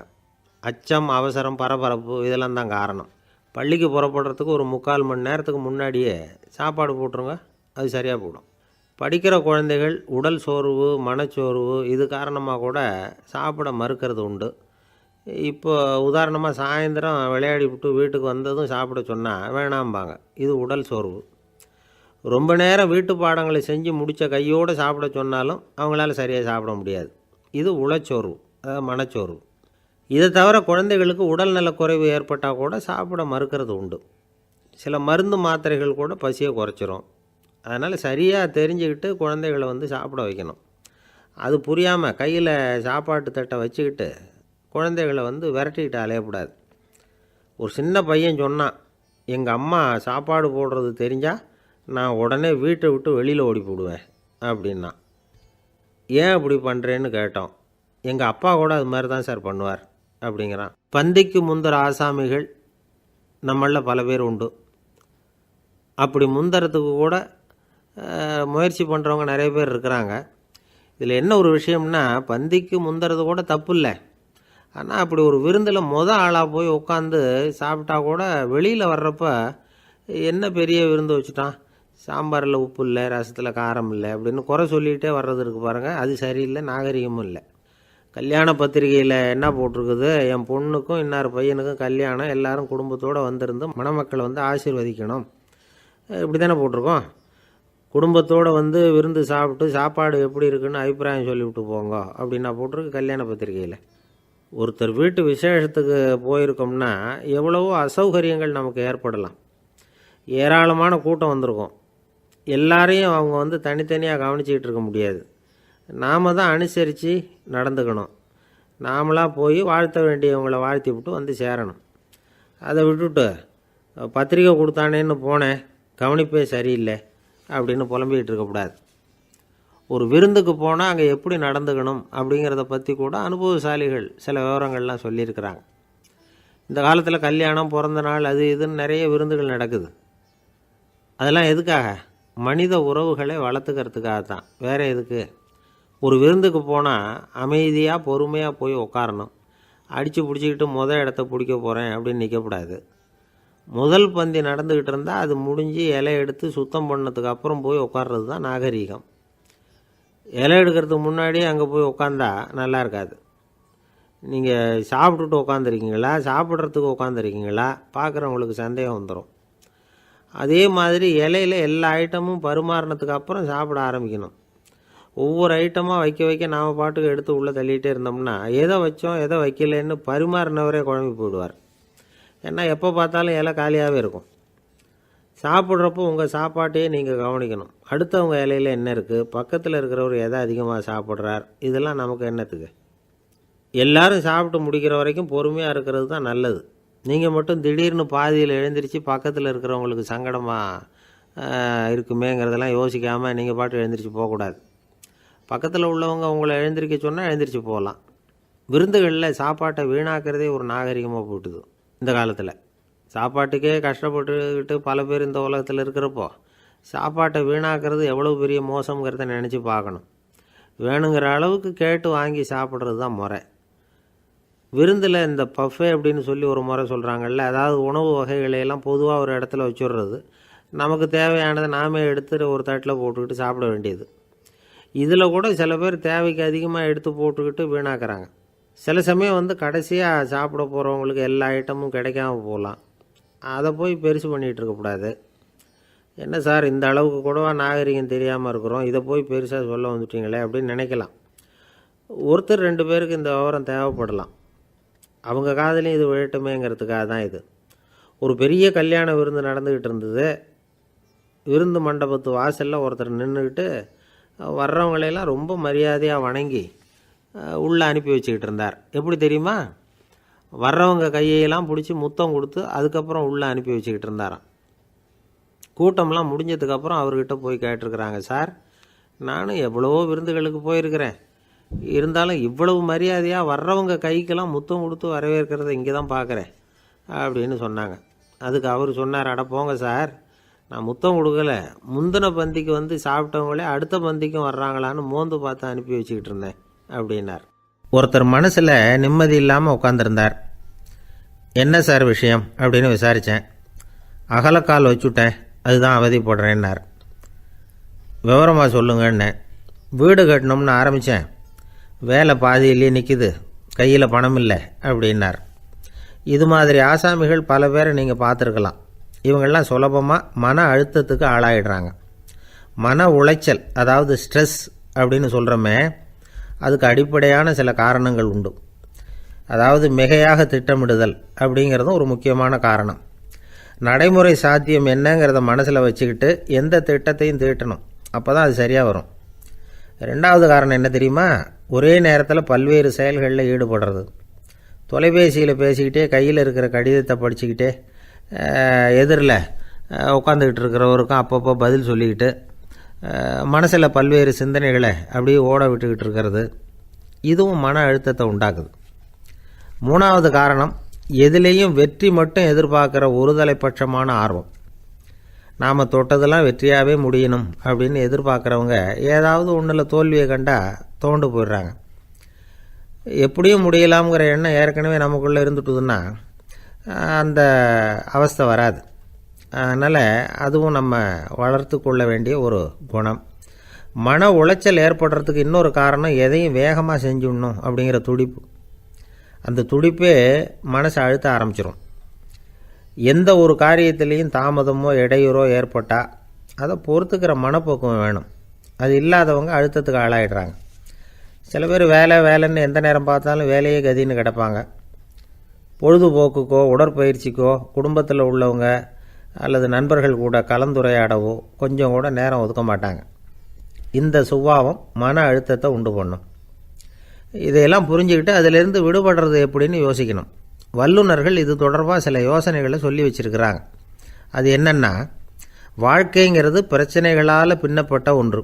அது எப்போவுமே முடிவடையாத ஒரு தொடர்கதை அப்படிங்கிறத முதல்ல நாம் புரிஞ்சுக்கணும். ஒரே நேரத்தில் ஒரு காரியத்தில் மட்டுமே நாம் கவனம் செலுத்தணும். அடுத்தவங்க காரியத்தில் தலையிடக்கூடாது. எதையும் பேச ஆரம்பிக்கிறதுக்கு முன்னாடி நம்மை நாமே கேட்டுக்க வேண்டிய கேள்வி 2. 1, நான் சொல்ல போகிறது ரொம்ப முக்கியமானதா? 2வது, நான் சொல்கிறத அவங்க கேட்குறதுக்கு ஆசைப்படுறாங்களா? நான் பேசுகிறதுக்கு அது சரியான நேரம் தானா? இதை யோசித்து பார்த்ததுக்கப்புறம் எதையும் பேச ஆரம்பிக்கணும். முடிஞ்ச அளவுக்கு வளைந்து போகிற சுபாவத்தை வளர்த்துக்கணும். நம்ம நேரம் விலை மதிப்பு இல்லாதது, அதை வீணாக்கக்கூடாது. சிரிக்க தெரியலனாலும் பரவாயில்ல, முகத்தில் கொஞ்சம் புன்முறுவலாவது காட்டணும். இதெல்லாம் ரொம்ப முக்கியம். அடுத்தவங்க ஏதாவது செஞ்சால் உடனே நன்றி சொல்ல மறக்கக்கூடாது. தினமும் கொஞ்சம் நேரத்தை தனிமையில் செலவு பண்ணணும். மன உளைச்சலிருந்து விடுபடுறதுக்கு 3 முக்கிய வழிகள் சொல்கிறாங்க. அதை சுருக்கமாக ரெட் அப்படின்னு சொல்கிறாங்க. RED ஆங்கில எழுத்தில். அந்த முதல் எழுத்து R, அது என்னென்னா ரிலாக்ஸேஷன், அதாவது இடை ஓய்வு. 2வது E எக்ஸர்சைஸ், உடற்பயிற்சி. 3வது டயட், திட்டமிட்ட உணவு முறை.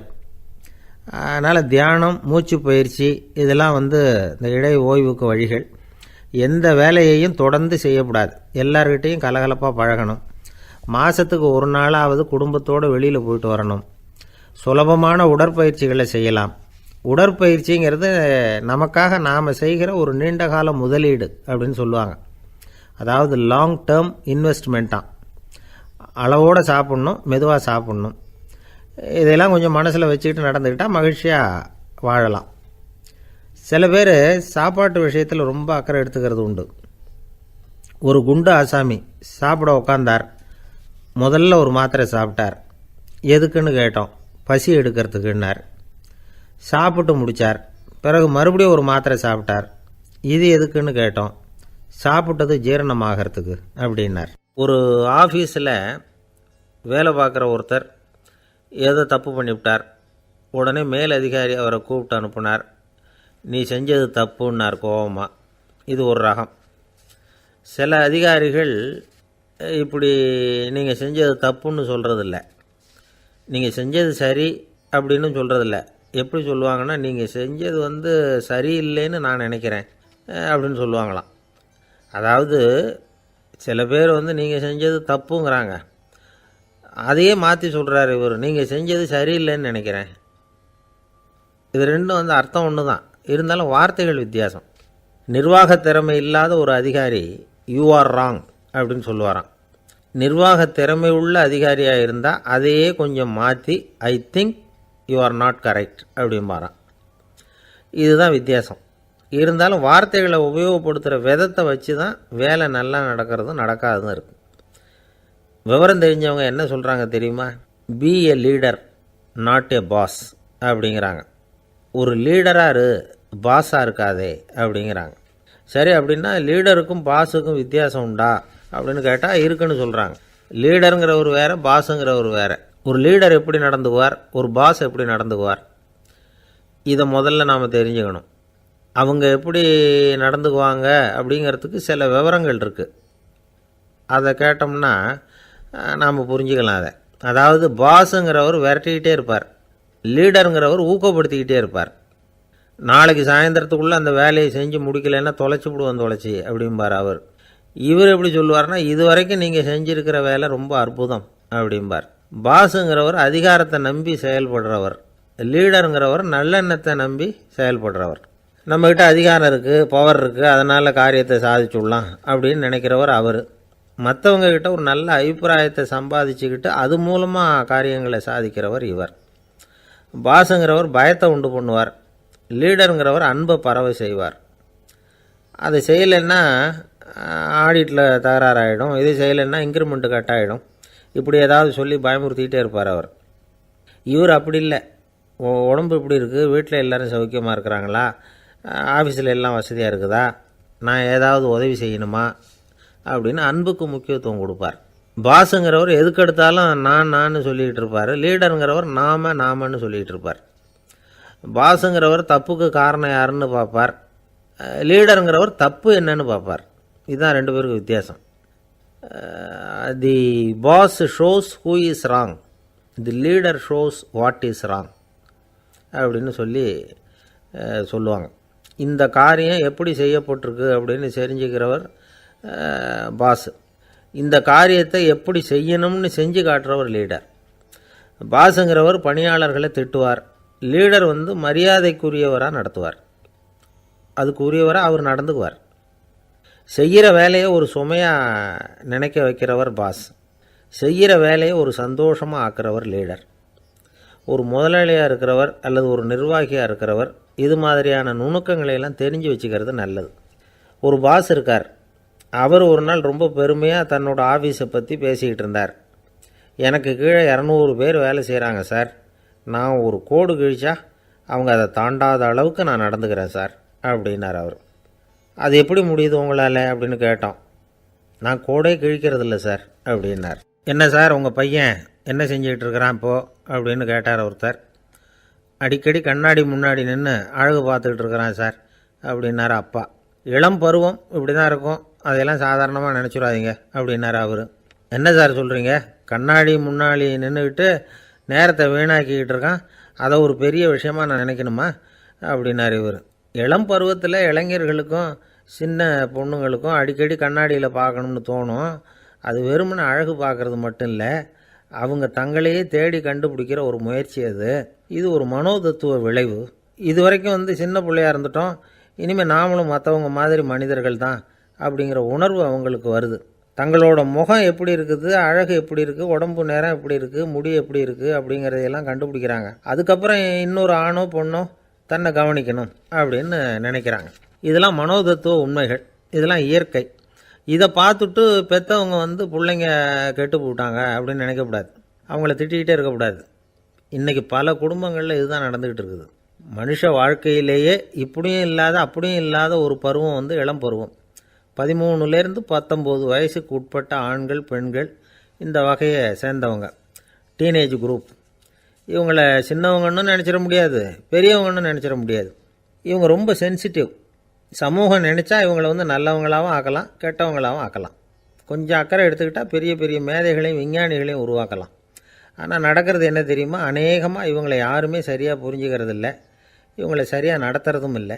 இது வரைக்கும் நாம் சொல்கிறத கேட்டுக்கிட்டு இருந்தான், இப்போல்லாம் அவன் இஷ்டத்துக்கு நடக்க ஆரம்பிச்சுட்டான் அப்படின்னு வருத்தப்படுற பெற்றோர்கள் அதிகம். இது வருத்தப்படுற விஷயம் இல்லை, சந்தோஷப்பட வேண்டிய விஷயம். உங்கள் புள்ள சொந்தமாக யோசிக்க ஆரம்பிக்கிறதும் நடந்துக்க ஆரம்பிக்கிறதும் ஒரு தப்பான விஷயமா? அவன் கடைசி வரைக்கும் உங்கள் பேச்சையே கேட்டுக்கிட்டு இருக்கணுங்கிறது என்ன நியாயம்? இன்றைக்கி இளைஞர்களை பெரியவங்க தப்பாக புரிஞ்சுக்கிட்டு தவறாக நடத்துறதுனால தான் அவங்களுக்கு வெறுப்பு, எரிச்சல், மனக்கசப்பு எல்லாம் உண்டாகுது. பெற்றவங்க சரியாக மதிக்கிறது இல்லை அப்படிங்கிற ஒரே காரணத்தினாலேயே வீணாக போகிற பிள்ளைங்க இன்றைக்கி அதிகம். சரி, பெற்றவங்களுக்கு இன்றைக்கி என்ன தான் புத்தி சொல்ல வர்றீங்க அப்படின்னு கேட்குறீங்களா? நாம் எதையும் சொல்ல வரல, ஆனால் அது சம்பந்தமான சில நிபுணர்கள் சொல்லியிருக்கிறத உங்கள் காதில் போட்டு வைக்கலாம். அது என்னென்னா, பிள்ளைங்கக்கிட்ட அன்பு செலுத்துங்க. குழந்தையாக இருந்தப்போ எவ்வளவு பாசமாக இருந்தீங்க, வளர வளர அதை ஏன் குறைச்சிக்கிறீங்க? பெற்றவங்களின் அன்பான வார்த்தைகளுக்கு ஏங்குறவங்க தான் இன்றைய இளைஞர்கள். அவங்க எதை சொன்னாலும் அதை அக்கறையாக காது கொடுத்து கேளுங்க, அலட்சியப்படுத்தாதீங்க. அவங்க விரும்புகிறது உங்கள்கிட்டேருந்து ஒரு மதிப்பு, மரியாதை, அங்கீகாரம், இவ்வளவு தான். அவங்களாவே முடிவுகள் எடுக்கட்டும். அதுக்கு நீங்கள் உதவியாக இருங்க, அது போதும். மற்றவங்க முன்னாடி, முக்கியமாக அவங்க நண்பர்கள் முன்னாடி அவங்கள பற்றி மட்டமாக பேசாதீங்க. அவங்கக்கிட்ட பொய் சொல்லக்கூடாது. நீங்கள் சொன்னது பொய்ன்னு தெரிஞ்சு போச்சுன்னா உங்கள் பேரில் அவங்களுக்கு இருக்கிற மதிப்பு போயிடும், நம்பிக்கை போயிடும். அவங்களுக்கு முன்னாடி நீங்கள் சண்டை போடக்கூடாது. உங்கள் பிள்ளைய எப்பவும் இன்னொரு பிள்ளையோட ஒப்பிட்டு பேசுகிற வேலையே வேணாம். கூட பிறந்த மற்றவங்களோட கூட ஒப்பிடக்கூடாது. இப்படி செஞ்சால் அவன் உங்ககிட்டையும் பிரியமாக இருக்க மாட்டான், அவங்ககிட்டையும் பிரியமாக இருக்க மாட்டான். புள்ள எங்கே போகிறான், என்ன பண்ணுறான் அப்படின்லாம் துப்பறிஞ்சிக்கிட்டு இருக்கக்கூடாது. இளைஞர்கள் தனிமையை விரும்புகிறவங்க. அவங்கள பெட்டியில் வச்சு மூடி பாதுகாக்கணும்னு நினைக்கக்கூடாது. அவங்கள எப்படி பாதுகாக்கிறது அப்படிங்கிறது அவங்களுக்கே தெரியும். உங்கள் புள்ள எப்படி நடந்துக்கணும்னு நீங்கள் எதிர்பார்க்குறீங்களோ அது மாதிரி நீங்கள் நடந்து காட்டுங்க, அது போதும். ஒரு வீட்டில் அப்பாவும் அம்மாவும் பேசிக்கிட்டு இருக்கிறாங்க. என்னங்க, நம்ம பொண்ணு பெரியவளாயிட்டா, அடிக்கடி கண்ணாடி முன்னாடி போய் நின்றுக்கிட்டு இருக்கிறா, சீக்கிரமாக ஒரு பையனை பார்த்து கல்யாணத்தை முடிக்காமல் இப்படி மசன்னு கல் மாதிரி உட்காந்துருக்குறீங்களே அப்படின்னு சத்தம் போட்டாங்க அந்த அம்மா. அவசரப்படாத, பார்க்குறதுக்கு கண்ணுக்கு அழகாக லட்சணமாக புத்திசாலியாக ஒரு பையன் கிடைக்க வேணாமா, அதுதான் பார்த்துக்கிட்டு இருக்கிறேன் அப்படின்னார் அப்பா. இதுக்கு அந்த அம்மா சொல்கிறாங்க, எங்கள் அப்பா இப்படியெல்லாம் நினச்சிக்கிட்டு இருந்திருந்தா எனக்கு கல்யாணமே ஆயிருக்காது தெரியுமா அப்படின்னாங்களாம். 1816 வருஷம் செப்டம்பர் மாதம் 11 பிரான்ஸ் தேசத்தில் உள்ள ஒரு மருத்துவமனை. அங்கே ஒரு இளம் டாக்டர் கொஞ்ச நாளைக்கு முன்னாடி தான் அந்த ஆஸ்பத்திரியில் புதுசாக வேலைக்கு சேர்ந்துருக்கிறார். அவர் பேர் ரெனே லெனக். அவர் அன்னைக்கு காலையில் அந்த மருத்துவமனையில் அப்படியே ரவுண்ட்ஸ் வந்துக்கிட்டு இருக்கிறார். வார்டில் ஒரு படுக்கையில் ஒரு இளம் பெண் படுத்திருக்கிறார். அந்த பொண்ணுக்கு இருதய நோயாக இருக்கலாம்ங்கிறது மற்ற டாக்டர்கள் சந்தேகம். அந்த காலத்துல எல்லாம் ஒருத்தருடைய இருதய துடிப்பை தெரிஞ்சுக்கணும்னா நோயாளியின் மார்பில் டாக்டர் காதை வச்சு பார்த்து தான் தெரிஞ்சுக்கிறது வழக்கம். ஆனால் இந்த பெண்ணும் இளம் பெண், அந்த டாக்டரும் புதுசாக சேர்ந்துருக்கிறவர். அதனால் பரிசோதனை பண்ண தயங்கினார். கொஞ்ச நேரம் யோசனை பண்ணார். திடீர்னு ஒரு ஞாபகம் வந்தது அவருக்கு. அதாவது அன்றைக்கி விடியற் காலையில் தோட்டத்தில் அப்படி வாக்கிங் போயிட்டு இருந்தப்போ சின்ன பசங்கள்லாம் ஒரு மரக்கட்டையை வச்சு விளையாடிக்கிட்டு இருந்தாங்களாம். அதை இவர் பார்த்துருக்கிறார். அது என்ன விளையாட்டுனா, ஒரு நீளமான மரப்பலகை, அதில் ஒரு முனையில் ஒரு பையன் தன்னுடைய காதை வச்சுக்கிட்டு இருக்கிறான், மறுமுனையில் இன்னொரு பையன் அந்த மரப்பலகையை ஒரு ஆணியால் கீறிக்கிட்டு இருக்கிறான். ஒரு முனையில் ஆணியால் கீறும் பொழுது மறுமுனையில் காதை வச்சிருக்கிற பையனுக்கு அந்த சத்தம் துல்லியமாக கேட்குது. அந்த டாக்டருக்கு காலையில் பார்த்த இந்த விளையாட்டு ஞாபகத்துக்கு வந்துட்டுது. உடனே என்ன பண்ணார் தெரியுமா? ஒரு நீளமான காகிதத்தை எடுத்தார். அதை அப்படியே உருளை மாதிரி உருட்டினார். ஒரு முனையை அந்த நோயாளியின் மார்பில் இடது பக்கம் வச்சார், இன்னொரு முனையில் தன்னுடைய காதை வச்சார். என்ன ஆச்சரியம்! நோயாளியின் மார்பில் நேரடியாக காதை வச்சு கேட்குறத விட துல்லியமாக கேட்டுது இதய துடிப்பு. இதய துடிப்பு மட்டும் இல்லை, மூச்சு இழுத்து விடுறது, திரவ பொருள்களின் அசைவு, எல்லா சத்தமும் தெளிவாக கேட்குது. கிரேக்க மொழியில் ஸ்டெத்தாஸ் அப்படின்னா மார்பு, ஸ்கோப்பின் அப்படின்னா பார்ப்பதுன்னு அர்த்தம். அதனால் டாக்டர் ரெனே லெனக் தான் கண்டுபிடிச்ச கருவிக்கு ஸ்டெத்தஸ்கோப் அப்படின்னு பேர் வச்சார். அவரே முதல் மாடலையும் செஞ்சார். அளவு ரொம்ப பெருசாக இருந்தது, சுலபமாக எடுத்துகிட்டு போகிறது கஷ்டம், அது அவ்வளோ கஷ்டமாக இருந்தது அது. அதனால் அவரே அதை அப்புறம் 2 பிரிவாக தயார் பண்ணார். இது 2 துண்டையும் டாக்டர் தன்னோட கோட்டு பாக்கெட்டில் வச்சுக்கலாம், தேவைப்படுறப்ப எடுத்து ஒன்றா சேர்த்துக்கலாம். இப்படி தான் அவர் ஆரம்பத்தில் பண்ணார். தன்னுடைய இந்த கண்டுபிடிப்பை பற்றி அவர் ஒரு புத்தகம் எழுதினார். நிறைய விற்றுது, புகழும் பணமும் சேர்ந்தது. பணமும் புகழும் சேர்ந்தது மாதிரியே அவருக்கு ஒரு நோயும் சேர்ந்தது. அது என்ன நோயின்னு கண்டுபிடிக்கிறதுக்கும் அவர் கண்டுபிடிச்ச கருவி தான் உபயோகப்பட்டு தான். அவரே அதை கண்டுபிடிச்சார். அவருக்கு வந்திருந்தது காச நோய். 1826 வருஷம் ஆகஸ்ட் மாதம் 13 உலகத்தின் முதல் ஸ்டெதஸ்கோப்பை கண்டுபிடிச்ச டாக்டர் ரெனே லெனக் காலமானார். அவர் சாகிறதுக்கு முன்னாடி மரத்தால் செஞ்சு வச்சுருந்த ஸ்டெதஸ்கோப்பை தனக்கு வேண்டியப்பட்ட ஒரு டாக்டர்கிட்ட கொடுத்து, என்னுடைய சொத்துக்கள்லேயே ரொம்ப வசந்தது அப்படின்னு சொன்னாராம். அதுக்கப்புறம் 3 வெள்ளைக்காரங்க சேர்ந்து இந்த கருவியில் சில மாற்றங்களை பண்ணாங்க. ஆனால் 1829 லண்டனில் டாக்டர் நிக்கோலஸுங்கிறவர் ஒரு காதால் இதய துடிப்பை கேட்குறத விட டாக்டர் 2 காதாலையும் கேட்குறது தான் சரியாக இருக்கும் அப்படின்னு ஒரு கருத்தை வெளியிட்டார். அதுக்கப்புறம் ரொம்ப காலம் கழித்து 1852 ஜார்ஜ் காமான் அப்படிங்கிறவர் ரப்பர் டியூப்களை உபயோகப்படுத்தி 2 காதாலையும் கேட்குற மாதிரி ஒரு புதிய வடிவத்தை அதுக்கு கொடுத்தார். அதுக்கு பிறகு அது படிப்படியாக எவ்வளவோ மாற்றங்கள் இருந்தாலும் ஆரம்பத்தில் டாக்டர் ரெனே லெனக் உருவாக்கின அடிப்படை மாடலை யாரும் மாற்றி அமைக்கலைங்கிறது தான் முக்கியமான விஷயம். நமக்கு தெரிஞ்ச ஒரு ஆஸ்பத்திரி, அதில் ஒரு நோயாளி, காலை நேரத்தில் நர்ஸு அந்த பக்கமாக போயிட்டு இருந்தாங்க. அதை பார்த்துட்டு ஒரு நர்ஸுன்னு கத்துறார். நர்ஸு அவசரமாக ஓடி வந்து என்ன விஷயம்னு கேட்டாங்க. சிஸ்டர், இங்கே பாருங்கள், உங்கள் டாக்டரை என் நெஞ்சில் அவர் காதை வச்சு கேட்டுக்கிட்டு இருக்கிறார் அப்படின்னார் நோயாளி. சிஸ்டர் பதட்டப்படாமல், அதனால் என்ன, இந்த டாக்டர் பழமையான விஷயங்களில் ரொம்ப நம்பிக்கை உள்ளவர், அதனால் ஸ்டெத்தாஸ்கோப்பை உபயோகப்படுத்தாமல் காதை வச்சு கேட்குறார், அது ஒன்றும் தப்பு இல்லை அப்படின்னாங்களாம். ஐயோ, அதுக்காக இல்லை சிஸ்டர், இவர் என் நெஞ்சு மேலே தலையை வச்சது நேற்று ராத்திரி 9 மணி, இப்போ விடிஞ்சு போச்சு, இன்னமும் தலையை எடுக்கவே இல்லை, அதுக்காக தான் சந்தேகப்பட்டு உங்களை கூப்பிட்றேன். யோசிச்சு பார்த்தா பணம்னு சொல்லலாமா? இப்போ கையில் காசு இல்லாதவங்ககிட்ட ஒரு 10 ரூபாயை கொடுத்தா அது அவனுக்கு சந்தோஷத்தை கொடுக்கும். ஏற்கனவே வருமான வரி பிரச்சனையில் சிக்கி இருக்கிறவர்கிட்ட இன்னும் கொஞ்சம் பணம் இந்தாங்கன்னு சொல்லி கொடுத்தோம்னா அது அவருக்கு சங்கடத்தை தான் கொடுக்கும். அதனால் அந்த கேள்விக்கு பணங்கிறது பொருத்தமான பதிலாக இருக்க முடியாது. கேள்வி என்னென்னா, இந்த உலகத்தில் எல்லாருக்கும் மகிழ்ச்சி தரக்கூடிய ஒரு பொருள் எது?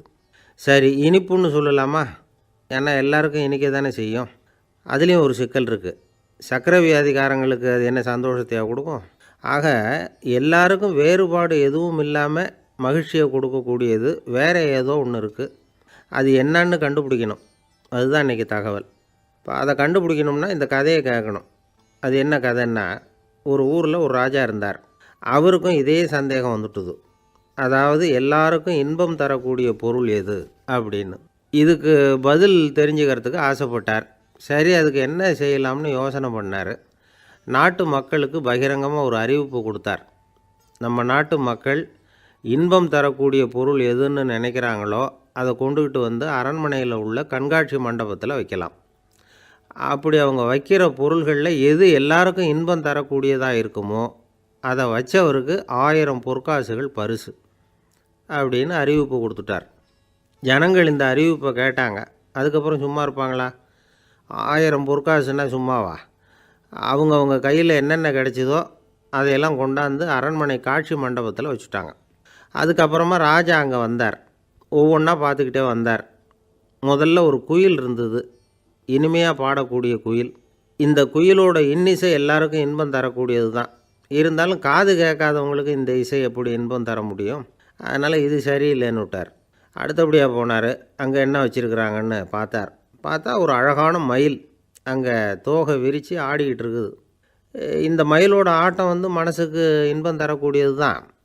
இருந்தாலும் பார்வை இல்லாதவங்க இந்த ஆட்டத்தை பார்த்து ரசிக்க முடியுமா? முடியாது. அதனால் இதுவும் சரியில்லை அப்படின்னு சொல்லிவிட்டார். அதுக்கு அடுத்தபடியாக போனார். பல வகையான இனிப்பு பண்டங்களை வச்சுருந்தாங்க. பார்த்தார், வயசானவங்களுக்கும் நோயாளிகளுக்கும் இது இன்பம் தராது, துன்பம் தான் கொடுக்கும் அப்படின்னார். இப்படி ஒவ்வொன்றா பார்த்துக்கிட்டே போகிறார். அழகான மலர்கள், கனிகள், ஓவியங்கள் எதுவுமே பொருத்தமாக தெரியல. சகல பேருக்கும் இன்பம் தரக்கூடிய வகையில் எதுவும் இல்லை. கடைசியாக வந்தார். அங்கே ஒரு களிமண் பொம்மை இருந்தது. அது என்ன பொம்மை தெரியுமா?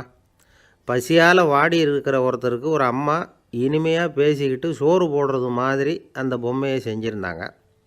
அதுக்கு கீழே அன்பு அப்படின்னு எழுதியிருந்துதான். ராஜா பளிச்சுன்னு ஒரு முடிவுக்கு வந்தார். அந்த பொம்மையை செஞ்ச சிற்பியை வரவழைச்சார், பரிசு கொடுத்தார். அன்பு ஒன்று தான் எல்லாருக்கும் இன்பம் அளிக்கக்கூடிய பொருள். காது கேட்காதவங்களும் அதை கேட்க முடியும், பார்வை இல்லாதவங்களும் அதை பார்க்க முடியும், குழந்தைகளும் அதை உணர முடியும் அப்படின்னு அதுக்கு விளக்கம் கொடுத்தார் அந்த மன்னர். இந்த உலகத்தில் எல்லாருக்கும் மகிழ்ச்சி தரக்கூடிய ஒரு பொருள் அன்பு தான். அதை புரிஞ்சுக்கிட்டு தான் சில கணவன்மார்கள் மனைவி பேரில் ரொம்ப அன்பை காட்டிக்கிறது வழக்கம். ஒரு வீட்டு வாசப்படி பக்கமாக மழைக்கு ஒதுங்கினார் ஒருத்தர். மழை தூரிக்கிட்டு இருந்தது, இருட்டு நேரம். அந்த வீட்டில் இருந்தவர், இன்றைக்கி ராத்திரி வேணும்னா இங்கேயே தங்கிட்டு காலையில் போங்க அப்படின்னார். உடனே இவர் சொன்னார், ரொம்ப நன்றிங்க, ஒரு 10 நிமிஷத்தில் இதை வந்துவிடுறேன் அப்படின்னு சொல்லிவிட்டு எங்கேயோ ஓடினார். 10 நிமிஷம் கழித்து திரும்பி வந்தார். ஆமாம், எங்கே போயிட்டு வந்தீங்கன்னு கேட்டார் வீட்டில் இருந்தவர். நேராக எங்கள் வீட்டுக்கு போய் மனைவிக்கிட்ட இன்றைக்கி ராத்திரி இங்கேயே தங்கிக்கிறேன்னு சொல்லிவிட்டு வந்துவிட்டேன் அப்படின்னார் அவர். அன்பில் இது ஒரு ரகம். ஆசைப்படுறதில் தப்பு இல்லை, ஆனால் அந்த ஆசை தேவைக்கு தகுந்த மாதிரி இருக்கணும். தேவைக்கு மீறிய ஆசைகள் இருக்குது பாருங்கள், அது தேவையில்லை. இந்த கருத்தை வலியுறுத்தது மாதிரி ஒரு கதை உண்டு. தேவேந்திரனுக்கு திடீர்னு வீடு கட்டணும்னு ஒரு ஆசை வந்துதான். வீடுன்னா நாம் கட்டுற மாதிரி இல்லை, தேவேந்திரன் வீடுன்னா சும்மாவா? ஒரு பிரம்மாண்டமான அரண்மனை கட்டணும். அது மாதிரி இந்த 3 லோகத்துலேயும் ஒரு அரண்மனை கிடையாது அப்படின்னு எல்லாரும் சொல்லணும். இது அவனோட ஆசை. உடனே தேவ தச்சரான விஸ்வகர்மாவை கூப்பிட்டான், உத்தரவு போட்டான். விஸ்வகர்மா தன்னுடைய உதவியாளர்களை எல்லாம் கூப்பிட்டு ஒன்றா சேர்த்துக்கிட்டார். படாத பாடுபட்டு ஒரு பெரிய அரண்மனையை கட்டி முடித்தார். கட்டி முடிக்க 1000 வருஷம் ஆச்சு. தேவேந்திரன் வந்து பார்க்குறான். அவனுக்கு திருப்தி ஏற்படலை. என்னுடைய அந்தஸ்துக்கு இது ரொம்ப சாதாரணமான கட்டிடம், இதை விட இன்னும் பெருசாக கட்டு அப்படின்னா. தேவ தச்சர் திணறி போயிட்டார். அவரால் அதுக்கு மேலே எதுவும் செய்ய முடியல. என்ன பண்ணுறதுன்னு யோசனை பண்ணார். நேராக நாரதர் காலில் போய் விழுந்தார். நீங்கள் தான் என்னை இந்த பிரச்சனையிலேருந்து காப்பாற்றணும்னார். நாரதர் யோசனை பண்ணார். சரி, கவலைப்படாதேன்னார். நேராக இந்திரன்கிட்ட போனார். இந்திரன் வந்து நாரதரை பார்த்த உடனே வாங்கன்னு கூட்டிகிட்டு போய் அரண்மனையை காட்டினான். இது மாதிரி ஒரு அரண்மனையை நீங்கள் வேறு எங்கேயாவது பார்த்துருக்குறீங்களா அப்படின்னு ரொம்ப பெருமையாக கேட்டான். நான் பார்த்ததில்லை, ஆனால் என்னை விட வயசில் மூத்தவர் மகரிஷி லோமேசர், அவர் ஒரு வேளை பார்த்துருக்கிறாரா என்னமோ அப்படின்னார். உடனே அவரை மனசில் நினச்சி தியானம் பண்ணினார். அடுத்த கணம் லோமேசர் அங்கே வந்தார். இடையில் ஒரு சின்ன துண்டு, கையில் ஒரு கமண்டலம், தலையில் ஒரு பாய், அவ்வளவுதான் அவர்கிட்ட இருந்தது. எதுக்காக தலையில் எந்த பாய் அப்படின்னு கேட்டான் இந்திரன். என்ன மாதிரி அற்ப ஆயுள் உள்ள ஒரு ஜீவன் தனியாக வீடு கட்டிக்கிட்டு திண்டாடணுமா? இந்த பாய் தான் ஒரு வீடு மாதிரி எனக்கு நிழல் கொடுக்குது அப்படின்னார் அவர். என்னது, உங்களுக்கு வந்து அவ்வளவு கொஞ்சமான ஆயுளா அப்படின்னு ஆச்சரியத்தோடு கேட்டான் இந்திரன். ஆமாம், இதை பாரு, என்னுடைய மார்பில் ஒரு பொற்காசு அளவுக்கு ரோமம் உதிர்ந்துட்டுது. எப்போ என் உடம்புல உள்ள எல்லா ரோமமும் உதிர்ந்துருமோ அப்போ என்னுடைய ஆயுள் முடியும் அப்படின்னார். எப்போ அந்த ரோமங்கள் பூரா உதிரும்னு கேட்டான் இவன். ஒரு பிரம்மா மறைஞ்சதும் ஒரு ரோமம் உதிரும். என் உடம்புல உள்ள ரோமங்களின் எண்ணிக்கை எவ்வளவோ அவ்வளவு பிரம்மாக்கள் தோன்றி அவங்க ஆயுள் முடியும் பொழுது என் உடம்புல உள்ள ரோமங்கள் பூரா உதிரும் அப்படின்னார். அப்படின்னா ஒரு பிரம்மாவோட ஆயுள் எவ்வளவு காலம்னு கேட்டான். ஒரு பிரம்மாவுக்கு 100 தேவ வருஷம். ஒவ்வொரு தேவ வருஷத்துக்கும் 365 தேவ நாள். ஒவ்வொரு தேவ நாள்லேயும் ஒன்றை மாதிரி 14 இந்திரர்கள் தோன்றி மறைகிறாங்க அப்படின்னு மகரிஷி லோமேசர் சொல்கிறார். இதை கேட்டதும் இந்திரன் ஆடி போயிட்டான். அவ்வளவு ஆயுள் உள்ள இவரே அற்ப ஆயுள்னு சொல்கிறார். நான் என்னுடைய ஆயுளை பெருசாக நினச்சிக்கிட்டு பிரம்மாண்டமான அரண்மனை கட்டணும்னு ஆசைப்படுறேனே அப்படின்னு நினச்சான். எனக்கு வீடு கட்டின வரைக்கும் போதும்னு விட்டான். அதனால் நாமெல்லாம் நம்முடைய தேவைக்கு தகுந்த மாதிரி ஆசைப்படுறது தான் நியாயம். ஆனால் அப்படியே நடந்துக்கிறோம். மனுஷன் வந்து கடவுளையே ஏமாற்றி காசு வாங்கிறதுக்குள்ள ஆசைப்படுறான். ஒருத்தன் கடவுளை நினச்சி தவம் இருந்தான். கடவுள் நேரில் வந்தார். தேவலோகத்தில் ரூபாய்க்கெல்லாம் என்ன மதிப்புன்னு கேட்டான். அங்கெல்லாம் ரூபாய்ங்கிறது உங்கள் பணத்தில் 1 கோடி ரூபாய்க்கு சமம். அதாவது தேவலோகத்தில் 1 ரூபான்னா இங்கே 1 கோடி ரூபா. அது மாதிரி எங்களுக்கு ஒரு நாளுங்கிறது உங்கள் கணக்கில் 1 கோடி வருஷத்துக்கு சமம் அப்படின்னார் கடவுள்.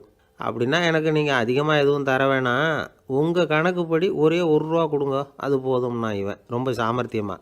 கடவுள் யோசனை பண்ணார். அது ஒன்றும் கஷ்டம் இல்லை, 1 ரூபா தானே கேட்குற, கொடுத்துட்றேன். ஆனால் இப்போ வரும்பொழுது நான் எடுத்துக்கிட்டு வரல, எங்கள் கணக்குப்படியே 1 நாள் பொறுத்துக்க பணத்தோடு வந்துடுறேன் அப்படின்னு சொல்லிவிட்டு பறந்து போயிட்டார். ஒரு நாள் ஒரு தகப்பனார் தன்னுடைய பிள்ளையை அழைச்சிக்கிட்டு வந்தார். சார், இவன் சரியாக படிக்க மாட்டேங்கிறான், பெரியவங்களை மதிக்க மாட்டேங்கிறான், நீங்கள் கொஞ்ச நாள் இவனுக்கு குருவாக இருந்து நல்ல விஷயங்களை சொல்லி கொடுத்தா தேவையில்லைன்னார். பெரியவங்களையும் மதிக்காதவன் எப்படி என்ன மதிக்க போகிறான் அப்படிங்கிறது நமக்கு யோசனை வரும் இல்லையா? வேணாங்க, என்னை விட்டுருங்க அப்படின்னோம். அவர் விட மாட்டேன்னு விட்டார். இல்லைன்னா அவரே சிஷ்யன் ஆகிடுவார் போல இருந்தது. சரி, வேறு வழி இல்லாமல் அந்த பையனையே என்னுடைய சீடனை ஏற்றுக்கிட்டு உபதேசமெல்லாம் பண்ண ஆரம்பித்தோம். அதாவது குரு பக்தின்னா அது எப்படி இருக்கணுங்கிறத பற்றி சொல்லி கொடுத்தோம் அவனுக்கு.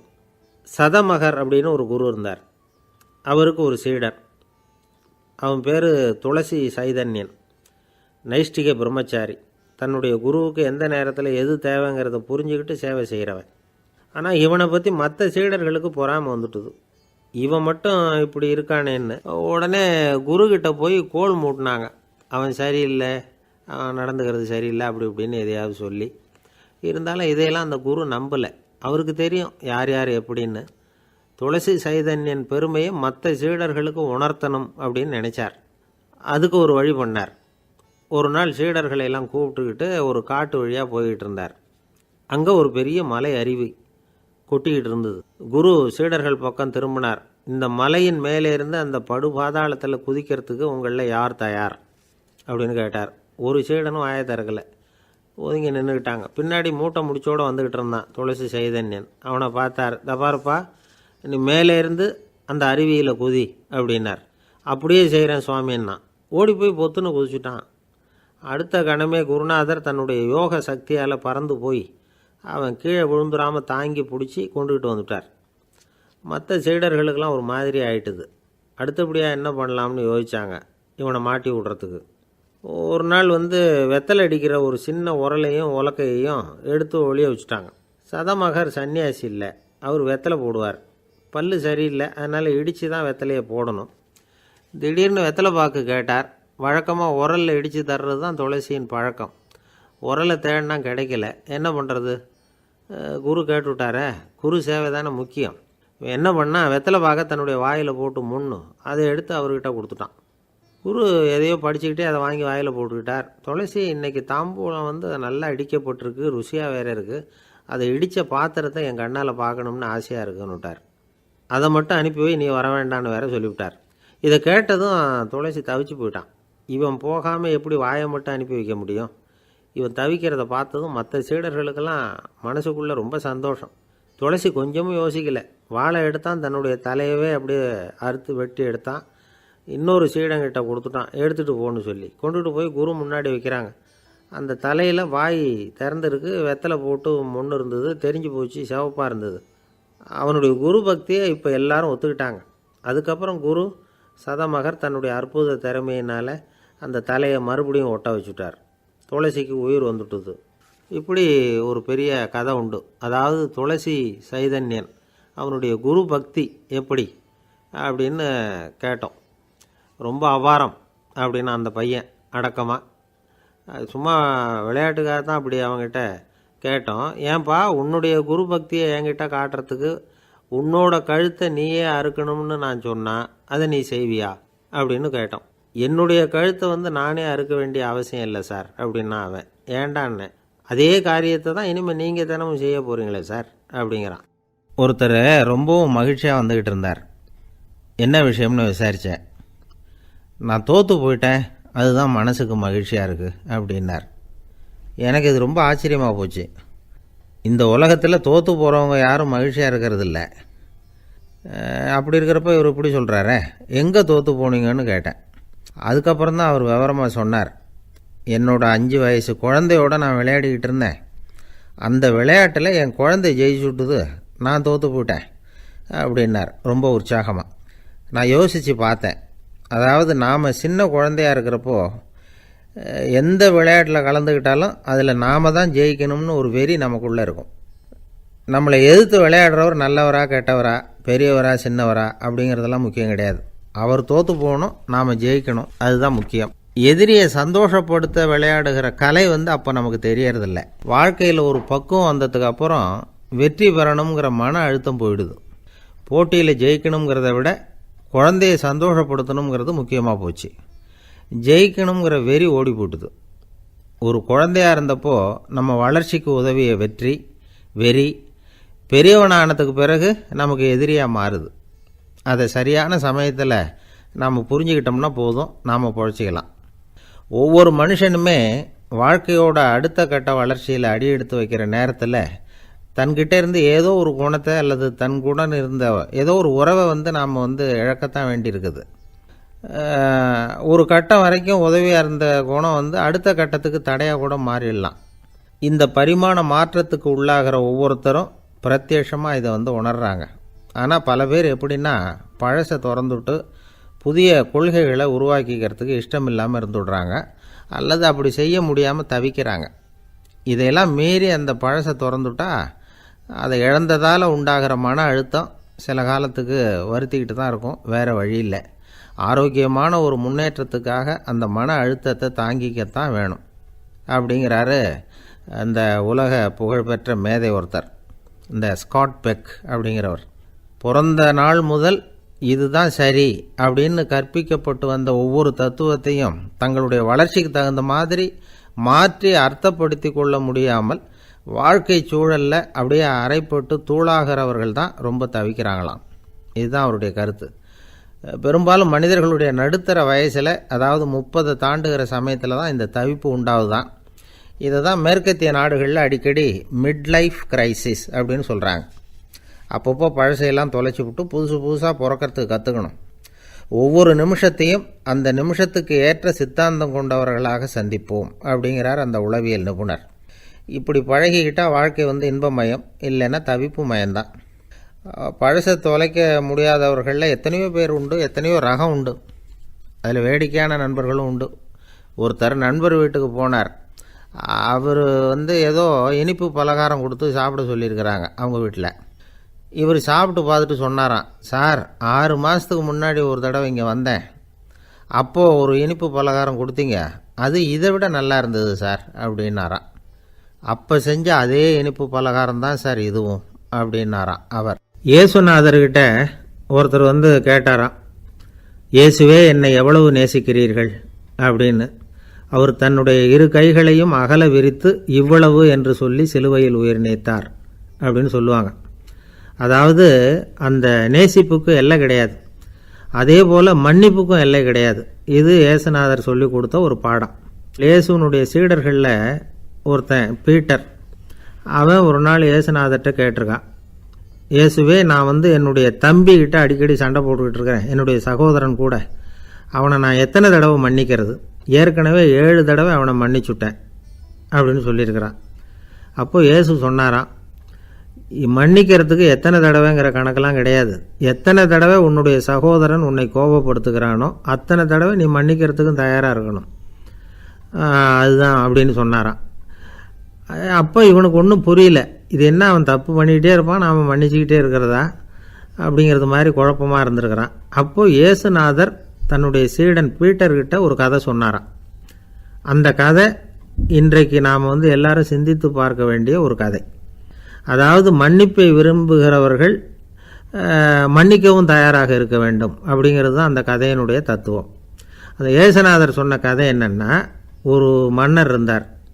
அவர் ஒரு நாள் அரண்மனையில் உட்காந்து கணக்கு வழக்குகள்லாம் பார்த்துக்கிட்டு இருந்தார். நம்ம அரண்மனையிலேருந்து யார் யார் அரசாங்க கடன் வாங்கியிருக்கிறாங்க, யார் யார் திருப்பி செலுத்தியிருக்கிறாங்க அப்படிங்கிற விவரத்தையெல்லாம் பார்த்துக்கிட்டு இருந்தார். அப்போ தான் புரிஞ்சுது, அந்த அரண்மனையில் வேலை செய்கிற ஒருத்தனே அரசாங்க கடன் வாங்கியிருக்கிறான். எவ்வளவு? 10,000 பொற்காசுகள் வாங்கியிருக்கான் கடன். இந்த 10,000 பொற்காசுகளை திருப்பி செலுத்தலை அரசாங்கத்துக்கு. இது மன்னர் கவனத்துக்கு வந்தது. உடனே நம்ம அரண்மனையில் இருக்கிறவனே அரசு கடன் வாங்கி திருப்பி செலுத்தாமல் இருக்கான், அவனை கூப்பிட்டு வாங்கன்னு சொல்லி கூப்பிட்டுட்டு வந்தாங்களாம். விசாரிச்சிருக்கிறாங்க, என்னப்பா நீ எவ்வளோ ஒன்று? ஆமாங்க 10,000 பொற்காசுகள் வாங்கியிருக்கிறேன், இன்னும் திருப்பி கட்டலைன்றிருக்கான். உடனே அவர் மன்னர் சொல்லியிருக்கிறார், நம்ம சட்டத்திட்டப்படி நீ உடனே பணத்தை திருப்பி கட்டிடு, அப்படி உன்னால் கட்ட முடியலன்னா உன்னுடைய வீடு வாசல் சொத்து சுகம் எல்லாத்தையும் விற்று அந்த பணத்தை அரசு கருவூலத்தில் சேர்த்துக்கிறதுக்கு நானே ஏற்பாடு பண்ணிடுறேன் அப்படின்னு அந்த மன்னர் சொன்னாராம். இவன் அப்படியே அதிர்ச்சி ஆகிட்டான், அப்படியே பொத்துன்னு காலில் விழுந்தானா, மன்னா என்னை மன்னிச்சுங்க, என்னால் முடியல, எனக்கு மன்னிப்பு கொடுங்க அப்படின்ட்டுருக்கான். உடனே அவர் எழுந்திரிச்சு, சரி நீ மன்னிப்பு கேட்டுவிட்ட, அதனால் உன்னை மன்னிக்கிறேன், நீ பணம் கட்ட வேண்டாம் அப்படின்னு சொல்லி அந்த மன்னர் அவனை விட்டுட்டாராம். பணத்தையும் தள்ளுபடி போட்டார், நீ திருப்பி கட்ட வேண்டான்னு. இவனுக்கு ரொம்ப மகிழ்ச்சி, அதனால் ரொம்ப உல்லாசமாக வந்துக்கிட்டு இருக்கிறான். தெருவில் வந்துக்கிட்டு இருக்கிறப்ப இவங்கிட்ட கடன் வாங்கின ஒருத்தன் எதுக்கு வந்துக்கிட்டு இருக்கான். அவன் இவங்கிட்ட ஒரு 100 பொற்காசுகள் கடன் வாங்கியிருக்கான். அவன் வந்தான், இவன் போய் அவன் சாட்டையாக பிடிச்சிக்கிட்டான், நீ எப்படா என் கடனை திருப்பி கொடுக்க போகிறேன்னு. அவன் இப்போ முடியல, கொஞ்சம் பொறுத்துக்கா, அப்புறம் தரேன் இருக்கான். அதெல்லாம் முடியாது, நீ கொடுத்து தான் ஆகணும் அப்படின்னு இவன் புடிவமாக சொல்கிறான். இப்போ நிலைமையை பாருங்கள், இவன் ஏற்கனவே 10,000 பொற்காசுகள் அரசாங்கத்தில் கடன் வாங்கினா அதுக்கு மன்னிச்சு விட்டுட்டார் இவனை. ஆனால் இவன் இன்னொருத்தனை மன்னிக்கிறதுக்கு தயாராக இல்லை. இவங்கிட்ட கடன் வாங்கின இன்னொருத்தன் 10 பொற்காசுகள், அவனை மன்னிக்க தயாராக இல்லை. அவனை கொண்டு போய் நீதிமன்றத்தில் கொண்டு போய் நிறுத்தி தண்டனை வாங்கி கொடுத்துட்டான். நீதிபதி என்ன சொன்னார், அந்த இவன் வாங்கின பொற்காசுகளை திருப்பி கட்டுற வரைக்கும் ஜெயிலில் இருக்கணுங்கிறது தீர்ப்பு. ஆனால் உடனே அரசர் காதில் விழுந்தது. சொல்லிட்டாங்க, உங்ககிட்ட மன்னிப்பு வாங்கிட்டு போனானே ஒருத்தன், அவன் இன்னொருத்தனை மன்னிக்கிறதுக்கு தயாராக இல்லை, அவனை கொண்டு போய் ஜெயிலில் அடைச்சிட்டான் அப்படின்னு. உடனே மன்னர் பார்த்தார், இவனை மறுபடியும் கூப்பிட்டு வர சொன்னார். தபாரப்பா, நான் உன்னை மன்னிச்சு விட்டேன், ஆனால் நீ இன்னொருத்தனை மன்னிக்கிறதுக்கு தயாராக இல்லை, அதனால் என்னுடைய தீர்ப்பையும் மாற்றுறேன், நீயும் அரசு கடன் தீர்ற வரைக்கும் ஜெயிலில் தான் இருக்கணும் அப்படின்னு சொல்லி ஜெயிலுக்கு அனுப்பிச்சிட்டாரான். இப்படி ஒரு கதையை இயேசுநாதர் தன்னுடைய சீடருக்கு சொன்னதாக ஒரு வரலாறு. அது என்ன, அதிலேருந்து நாம் புரிந்து கொள்ள வேண்டியதுன்னா, நாம் மன்னிக்கப்படணும்னு நாம் விரும்புகிறோம்னா நாம் இன்னொருத்தரை மன்னிக்கிறதுக்கு தயாராக இருக்கணும். அதனால் நாம் இன்னொருத்தரை யாரையும் மன்னிக்க மாட்டோம், ஆனால் என்ன இன்னொருத்தர் மன்னிக்கணும் அப்படிங்கிறது மாதிரி செய்யக்கூடாதுன்னு சொல்லுவாங்க. அது மாதிரி நாம் இப்போ இது தப்பாக புரிஞ்சுக்கிறவங்களும் இருக்கிறாங்க. பாவம் மன்னிப்புங்கிறதெல்லாம் எதுக்குன்னா, அதாவது மறுபடியும் பாவம் செய்யாமல் இருக்கிறதுக்காக தான். அதான் மன்னிக்கிறாரே அப்படிங்கிறதுக்காக மறுபடியும் பாவம் பண்ணிகிட்டு இருக்கிறது இல்லை. அதான் ஒருத்தர் கேட்டாராம், பாவத்திலேருந்து மன்னிப்பு கிடைக்கணும்னா நீ என்ன செய்யணும் அப்படின்னு கேட்டிருக்கார். அதுக்கு அவன் சொல்லியிருக்கிறான், நான் முதல்ல பாவம் செய்யணும், அப்போ தானே மன்னிப்பு கிடைக்கும் அப்படின்னு நானாம். இப்படிப்பட்டவர்கள் தான் இன்றைக்கி உலகத்தில் அதிகமாக இருக்கிறாங்க. அதனால் இந்த மன்னிப்பின் மகத்துவங்கிறது இயேசுநாதர்கிட்டேருந்து தான் நாம் புரிஞ்சுக்கணும். அந்த இயேசு சொன்ன அந்த மன்னிக்கிற மனோபாவம் இருந்தால் இன்றைக்கி உலகம் பூராவும் அமைதி பூங்காவாக இருக்கும். அதில் ஒன்றும் ஆச்சரியமே இல்லை, அதில் ஒன்றும் சந்தேகமும் இல்லை. அதனால் மன்னிக்கிற மனோபாவத்தை நாம் எல்லாரும் நமக்குள்ளே வளர்த்து கொள்ள வேண்டும் அப்படிங்கிறது தான் நாம் இன்றைக்கு எல்லோரும் சிந்தித்து பார்க்க வேண்டிய ஒரு செய்தி. ஒரு வயசான அம்மா தெரு வழியாக போயிட்டு இருந்தாங்க. அவங்க கையில் எண்ணத்தையோ வச்சுக்கிட்டு அதை அடிக்கடி பார்த்துக்கிட்டே இருந்தாங்க. ஒருத்தன் மெதுவாக அவங்கக்கிட்ட போய் கையில் இருக்கிறது என்ன அப்படின்னு எட்டி பார்த்தா அவங்க கையில் 4 பல் இருந்துதான். இவன் ஆச்சரியமாக அந்த அம்மாவை பார்த்தான். ஏம்மா, உனக்கு என்ன பைத்தியமா, ஏது இந்த பல், இதை என்னத்துக்காக கையில் வச்சுக்கிட்டு அலைஞ்சிக்கிட்டு இருக்கிற அப்படின்னு கேட்டிருக்கான். அதுக்கு அந்த அம்மா விவரம் சொல்ல ஆரம்பித்தாங்களாம். இதை பாருப்பா, எனக்கு ஒரு மகன் இருந்தான், அவனை ரொம்ப செல்லமாக வளர்த்தேன். அவனை தரையிலே நடக்க விடுறதில்ல, எப்பவும் தூக்கி வச்சுக்கிட்டு இருப்பேன். அவன் நல்லா பெரியவனாகி பள்ளிக்கூடம் போகிறப்ப கூட அவன் புஸ்தக மூட்டையை நான் தான் சுமந்துக்கிட்டு போவேன். பார்க்குறவங்க கூட கேலி பண்ணுவாங்க, ஏம்மா படிக்க போகிறது நீயா உன் பிள்ளையான்னு கேட்பாங்க. அவன் இன்றைக்கி எவ்வளவோ பெரிய மனுஷன் ஆகிட்டான், வெளிநாட்டில் பெரிய உத்தியோகத்தில் இருக்கான். சமீபத்தில் இங்கே வந்துட்டு போனான். ஒரு நாள் ஏதோ கோபத்தில் என்னை அரைஞ்சுட்டான். அப்போ இந்த 4 பல்லும் கீழே விழுந்துட்டுது. இன்னமும் கூட விழுந்திருக்கும், ஆனால் பல்லு தான் இல்லை. என் புள்ள அரைஞ்சதுனால விழுந்த பல்லு இல்லையா அது. அதனால் இதை எப்பவும் என் கையிலேயே வச்சுக்கிட்டு ஆசையோடு பார்த்துக்கிட்டு இருக்கிறேன். அவன் தான் வெளிநாட்டுக்கு போட்டான், அவனை பார்க்க முடியாத ஏக்கத்தை நான் இந்த பல்லை பார்த்து போக்கிக்கிறேன் அப்படின்னு நாங்களாம் அந்த அம்மா. இந்த கதை எதுக்காகன்னா, தாய் அன்பு அப்படிங்கிறது எப்படிப்பட்டதுங்கிறத புரிஞ்சுக்கிறதுக்காக. கல்யாணம் ஆனதுக்கப்புறம் தாயை மறந்து விடுறவங்க எத்தனை பேர் இந்த உலகத்தில்? அவங்க காதில் வேணுங்கிறதுக்காக தான் இந்த தகவல். ஆனால் ஒரு விஷயம் மட்டும் நல்லா புரிஞ்சுக்கணும், தாயை மதிக்க தெரிஞ்சவங்க தான் இன்றைக்கி வாழ்க்கையில் எல்லா விதத்துலேயும் முன்னுக்கு வந்திருக்கிறாங்க. வேணும்னா விசாரித்து பார்த்துக்குங்க. இன்னொரு அம்மா இருந்தாங்க. அவங்க தினமும் ஒரு கோயிலுக்கு வருவாங்க. சாமியை பார்த்து, கடவுளே நான் இறந்து போனால் நரகத்துக்கு போகணும் அப்படின்னு வேண்டிக்குவாங்களாம். எல்லோரும் சொர்க்கத்துக்கு போகணும்னு தானே கடவுள்கிட்ட வேண்டிக்குவாங்க. இந்த அம்மா தினம் நான் நரகத்துக்கு போகணும் அப்படின்னு வேண்டிக்கிறாங்க. அங்கே இருந்த அர்ச்சகருக்கு இது சந்தேகம். ஒரு நாள் அதை நேரடியாகவே அவங்கக்கிட்ட கேட்டுவிட்டார். அதுக்கு அந்த அம்மா பதில் சொன்னாங்களாம், ஐயா, எனக்கு கல்யாணம் ஆகி ரொம்ப நாள் வரைக்கும் குழந்த பாக்கியம் இல்லாமல் இருந்தது. கோயில் குளம் எல்லாம் சுற்றி வந்தேன். ரொம்ப நாள் கழித்து ஒரு குழந்த பிறந்தது, ஆண் குழந்தை. அவனை நான் ரொம்ப செல்லம் கொடுத்து வளர்த்தேன். அதோட விளைவு என்ன ஆச்சுன்னா, அவன் ரொம்ப மோசமாக ஆகிட்டான். கெட்ட பழக்க வழக்கம்லாம் கற்றுக்கிட்டான். அவன் இறந்து போனால் நிச்சயம் அவனுக்கு நரகம்தான் கிடைக்கும். அந்த அளவுக்கு கெட்டவன் அவன். அப்படிப்பட்ட காரியங்கள்லாம் பண்ணிகிட்ருக்கான், எனக்கு தெரியும். இவனுக்காக நரகத்தில் கூட யாரும் தயவு காட்ட மாட்டாங்க, தாட்சண்யம் காட்ட மாட்டாங்க. அதனால் இவனுக்கு முந்தி நான் இறந்து நரகத்துக்கு போயிட்டா அங்கே இவனை கவனிச்சிக்கலாமே, இவனுக்கு பணிவிடை செய்யலாமேன்னு பார்க்குறேன் அப்படின்னு நாங்களாம். அதனால தான் நான் நரகத்துக்கு போகணும்னு தினம் ஆண்டவனை வேண்டிகிட்டு இருக்கிறேன் அப்படின்னு கண்கலங்கி அந்த அம்மா சொன்னாங்களாம்.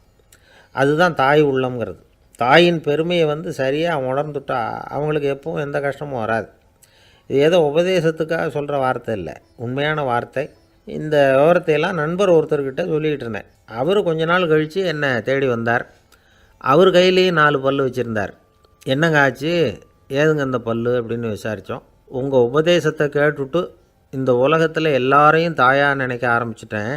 ஒரு அம்மாவை கடத்தெருவில் பார்த்து தாயேன்னு கூப்பிட்டேன்.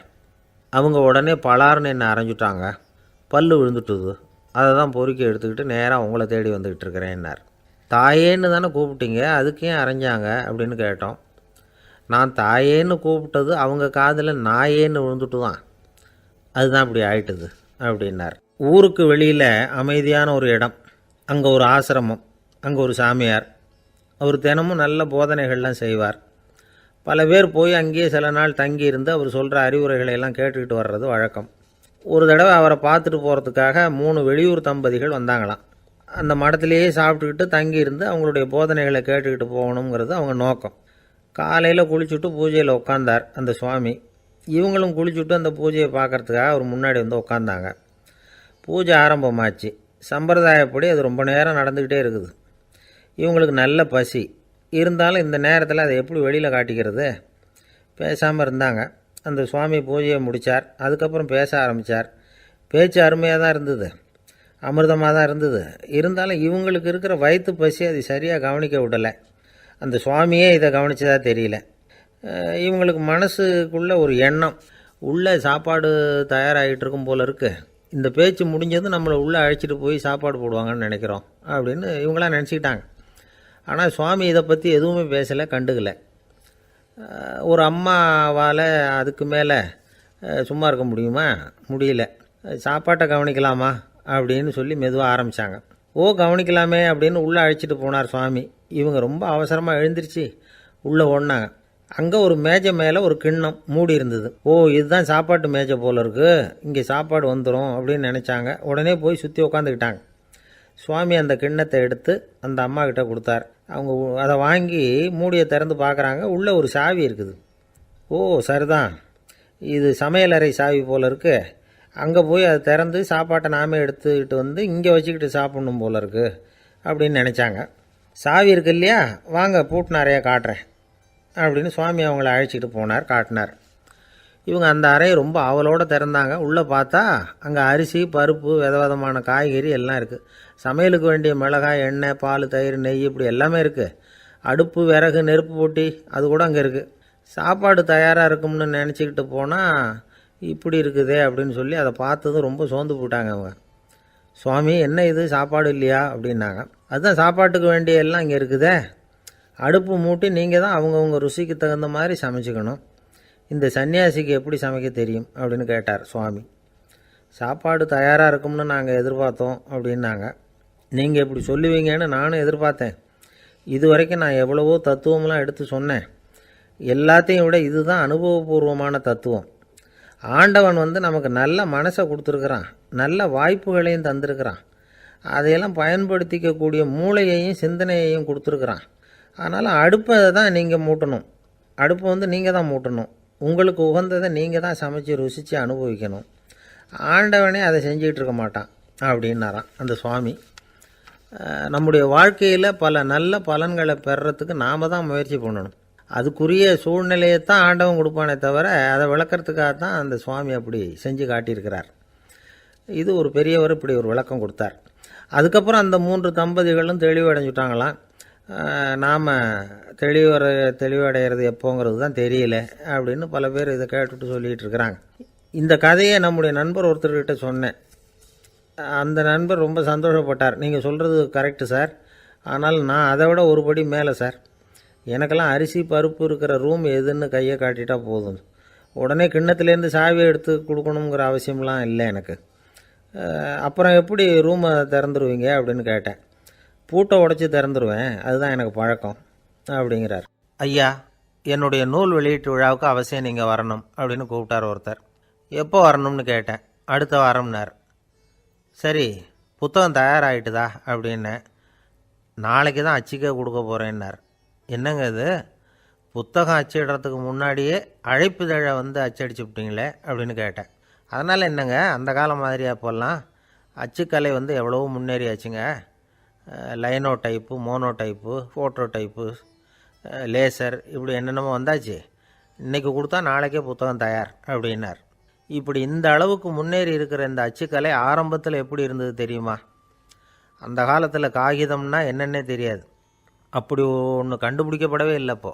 அப்போல்லாம் எதையாவது ஒன்று எழுதணும்னா அதுக்கு ஆட்டு தோலை தான் பயன்படுத்தி இருக்கிறாங்க. கண்ணுக்குட்டி தோல் கூட அதுக்கு உபயோகப்பட்டு தான். ஐரோப்பாவில் இருந்த பாதிரியார்கள் தோலில் எழுதப்பட்ட புத்தகத்தை தயாரிக்கிறதுல ரொம்ப கெட்டிக்காரங்களாம். எகிப்து, அப்புறம் மத்திய தரைக்கடல் ஓரத்தில் உள்ள நாடுகள், இங்கெல்லாம் தோல் தான் எழுதுபொருளாக பயன்பட்டு வந்திருக்குது. ஆனால் நம்ம நாட்டில் ஓலைச்சுவடிகளை எழுத்துக்கு பயன்படுத்தி இருக்கிறாங்க. எழுதுறதுக்கு தோலை பயன்படுத்தினவங்க பிறகு பேப்பரைஸ் அப்படிங்கிற கோரை புல்லை வந்து அதுக்கு பயன்படுத்தினாங்களாம். இதெல்லாம் அப்படி கொஞ்சம் கொஞ்சமாக கண்டுபிடிச்சிட்டு வந்திருக்கிறாங்க. அந்த புல்லை வந்து கச்சிதமாக நறுக்க வேண்டியது, நல்லா பதப்படுத்த வேண்டியது, அதுக்கப்புறம் அதில் எழுத வேண்டியது, அவ்வளவுதான். பேப்பருங்கிற சொல்லே இந்த பேப்பைரஸ் அப்படிங்கிறதுலேருந்து வந்தது தான். அதுக்கப்புறம் தான் காகிதம் வந்தது. இதை முதல்ல சீன நாட்டில் தான் கண்டுபிடிச்சாங்க. அது வந்த பிறகு அச்சு எந்திரம் கண்டுபிடிக்க வேண்டிய அவசியம் ஏற்பட்டது. அதை கண்டுபிடிச்சவர் ஜெர்மானிய அறிவியல் அறிஞர் ஜான் கூட்டன்பர்க். அச்சு கலைக்கு அடித்தளம் அமைச்சவர் அவர் தான். ஜெர்மனியில் மெயின்ஸ் அப்படிங்கிற ஊரில் 1399 பிறந்தார். அவரோட மாமன் ஒருத்தர் உலோக வேலையில் வல்லவர். அவர்கிட்ட அந்த வேலையை கற்றுக்கிட்டார். அதோட வைர கற்களை வந்து பட்டை தீட்டுறதுலேயும் ரொம்ப தேர்ச்சி பெற்றிருந்தார். இளம் வயசுலேயே சும்மா இருக்க மாட்டாராம். எதை செஞ்சாலும் அதை திறமையாக செய்வாராம். அவர் தான் முதல்ல மர அச்சு எழுத்துக்களை உருவாக்கினார். அது மேலே மை தடவி பிரதிகள் எடுத்தார். அதுக்கப்புறம் உலோக எழுத்துக்கள், முதல்ல காரியம், அப்புறம் இரும்பு, அப்புறம் கலப்பு உலோகம், பிறகு அச்சடிக்கிறதுக்கு எந்திரம் ஒன்றையும் உருவாக்கினார். முதல்ல பைபிள் அச்சடித்தார். 1468 அவர் இறந்து போனார். 16ஆம் நூற்றாண்டில் மேலை நாடுகளிலிருந்து மர எழுத்துக்களை கொண்டுகிட்டு வந்து தமிழ்நாட்டில் கிறிஸ்துவ நூல்களை அச்சிட்டாங்க. அப்போல்லாம் வந்து அச்சகங்கள் வந்து போதிய அளவுக்கு இங்கே இல்லை. அதுக்கு என்ன காரணம்னா, இந்தியர்கள் வந்து அச்சகங்களை நடத்தக்கூடாது அப்படின்னு சட்டம். 1835 வரைக்கும் அந்த சட்டம் வந்து நடைமுறையில் இருந்தது. இந்த நிலைமையில் அங்கேயும் இங்கேயுமா 1-2 அச்சகங்கள் ஆரம்பமாச்சு. 1713 தரங்கம்பாடியில் லூத்தரன் மிஷன் அச்சகம், அதே ஆண்டில் சென்னையில் எஸ்பிசிகே அச்சகம். இது ரெண்டும் தான் இந்தியாவில் முதல்ல தொடங்கப்பட்ட அச்சகங்கள். ஆட்டுத்தோல்லையும் ஓலைச்சுவடியிலையும் எழுதப்பட்ட எழுத்துக்கள் இன்றைக்கி எங்கேயோ போயிடுது. ஆனால் நம்ம ஊரில் எழுத்தாளர்கள் நிலைமை தான் ஒன்றும் சொல்லிக்கிறது மாதிரி இல்லை. நம்ம ஆள் ஒருத்தர் சொன்னார், சார், நான் சொந்தத்தில் ஒரு அச்சாஃபீஸ் வச்சுருந்தேன், இப்போவும் வச்சுருக்கிறேன். அதனால் என்னுடைய படைப்புகளை புத்தகமாக வெளியிடுறதில் எனக்கு ஒன்றும் கஷ்டம் இல்லை. வருஷத்துக்கு ஒரு புத்தகம் எழுதி வெளியிட்டுருவேன். 15 வருஷமாக இலக்கிய உலகத்துக்கு இப்படி சேவை செஞ்சுக்கிட்டு வர்றேன். ஆனால் இந்த வருஷம்தான் வாசகர்கள் வந்து எனக்கு பாராட்டு விழா நடத்தியிருக்கிறாங்க அப்படின்னார். இந்த வருஷம் அப்படி என்ன விசேஷம் அப்படின்னு கேட்டோம். இந்த வருஷம்தான் நான் எந்த புத்தகம் எழுதி வெளியிடாமல் இருந்தேன், அதுக்காகத்தான் எனக்கு இந்த பாராட்டு விழா அப்படின்னார். ஒரு நண்பர் இருக்கார், எப்போ பார்த்தாலும் கையில் ஒரு புத்தகம் இருக்கும். புத்தகம் இல்லாமல் எங்கேயும் புறப்பட மாட்டார். எதுக்காக இப்படி எடுத்துகிட்டு போகிறீங்க அப்படின்னு கேட்டால், எனக்கு இது ஒரு நல்ல நண்பன் மாதிரி, இந்த காலத்தில் எங்கே போனாலும் காத்திருக்க வேண்டியிருக்கு, அது மாதிரி சமயத்தில் நான் வந்து நண்பன் கூட பேசிக்கிட்டு இருப்பேன் அப்படிம்பாரான். ஒருத்தர் ஒரு பெரிய அரச பதவியில் இருந்தார். அவர் பதவியிலேருந்து இறங்க வேண்டிய சூழ்நிலை. அரசு கொடுத்துருந்த வீட்டை விட்டுட்டு வெளியில் வர்றார். வரும்பொழுது 2 கையிலையும் 2 பெட்டியை எடுத்துகிட்டு வந்தாராம். சார், உங்களுடைய உடைமைகள் அப்படின்னு கேட்குறாங்க அங்கே இருந்த ஊழியர்கள். இவர் தன்னுடைய கையில் இருக்கிற பெட்டியை காட்டி, இதுதான் என்னுடைய சொத்து அப்படின்னாராம். ஒரு பெட்டியில் அவருடைய உடைகள், இன்னொரு பெட்டியில் அவர் விரும்பி படிக்கிற புத்தகங்கள், அவ்வளவுதான். இதுதான் இருந்துதான். புத்தகம் படிக்கிறது வந்து மனசுக்கு நல்லதுங்கிறது நமக்கு தெரியும். புத்தக வாசிப்பு வந்து உடம்புக்கும் நல்லதுங்கிறாங்க. அது நமக்கு ஆச்சரியமாக தான் இருக்குது. ஒரு நபர் ஒரு வருஷத்தில் சராசரியாக 2000 பக்கங்களை படிச்சிருக்கணுமா, யுனெஸ்கோ பரிந்துரை. ஆனால் நம்ம நாட்டில் நாம் சராசரியாக படிக்கிறது 32 பக்கங்கள், அவ்வளவுதான். இவ்வளவுக்கு நம்ம நாட்டில் 6000க்கும் மேற்பட்ட நாளேடுகள், 2000க்கும் மேற்பட்ட இதழ்கள், மலர்கள், இவ்வளவு இருந்தும் சரியாக வரல. இந்த உலகத்தில் முதல் நூலகம் எங்கே எப்போ ஆரம்பமாச்சு தெரியுமா? கிமு 2500ஆம் ஆண்டில் அது ஆரம்பமாயிருக்குது. பாபிலோனியாவில் அமில் அணு அப்படிங்கிற அரசன் தான் நூலகத்தை உருவாக்கி இருக்கிறான். அப்போல்லாம் தாள் கிடையாது, களிமண் தான். களிமண் பலகைகளில் வந்து எழுதி அதை தொகுத்து அப்படியே நூலாக்கி அதை நூலகத்தில் வச்சுருப்பாங்களாம். அரசருடைய நூலகத்தில் 1000க்கும் மேற்பட்ட நூல்கள் இருந்ததாக வரலாற்று குறிப்பு இருக்குது. அது மட்டும் இல்லை, அந்த நூலகத்தில் வந்து பொருள் வாரியாக, அதாவது சப்ஜெக்ட் வாரியாக புத்தகங்களை வந்து வகைப்படுத்தி வச்சுருந்தாங்க.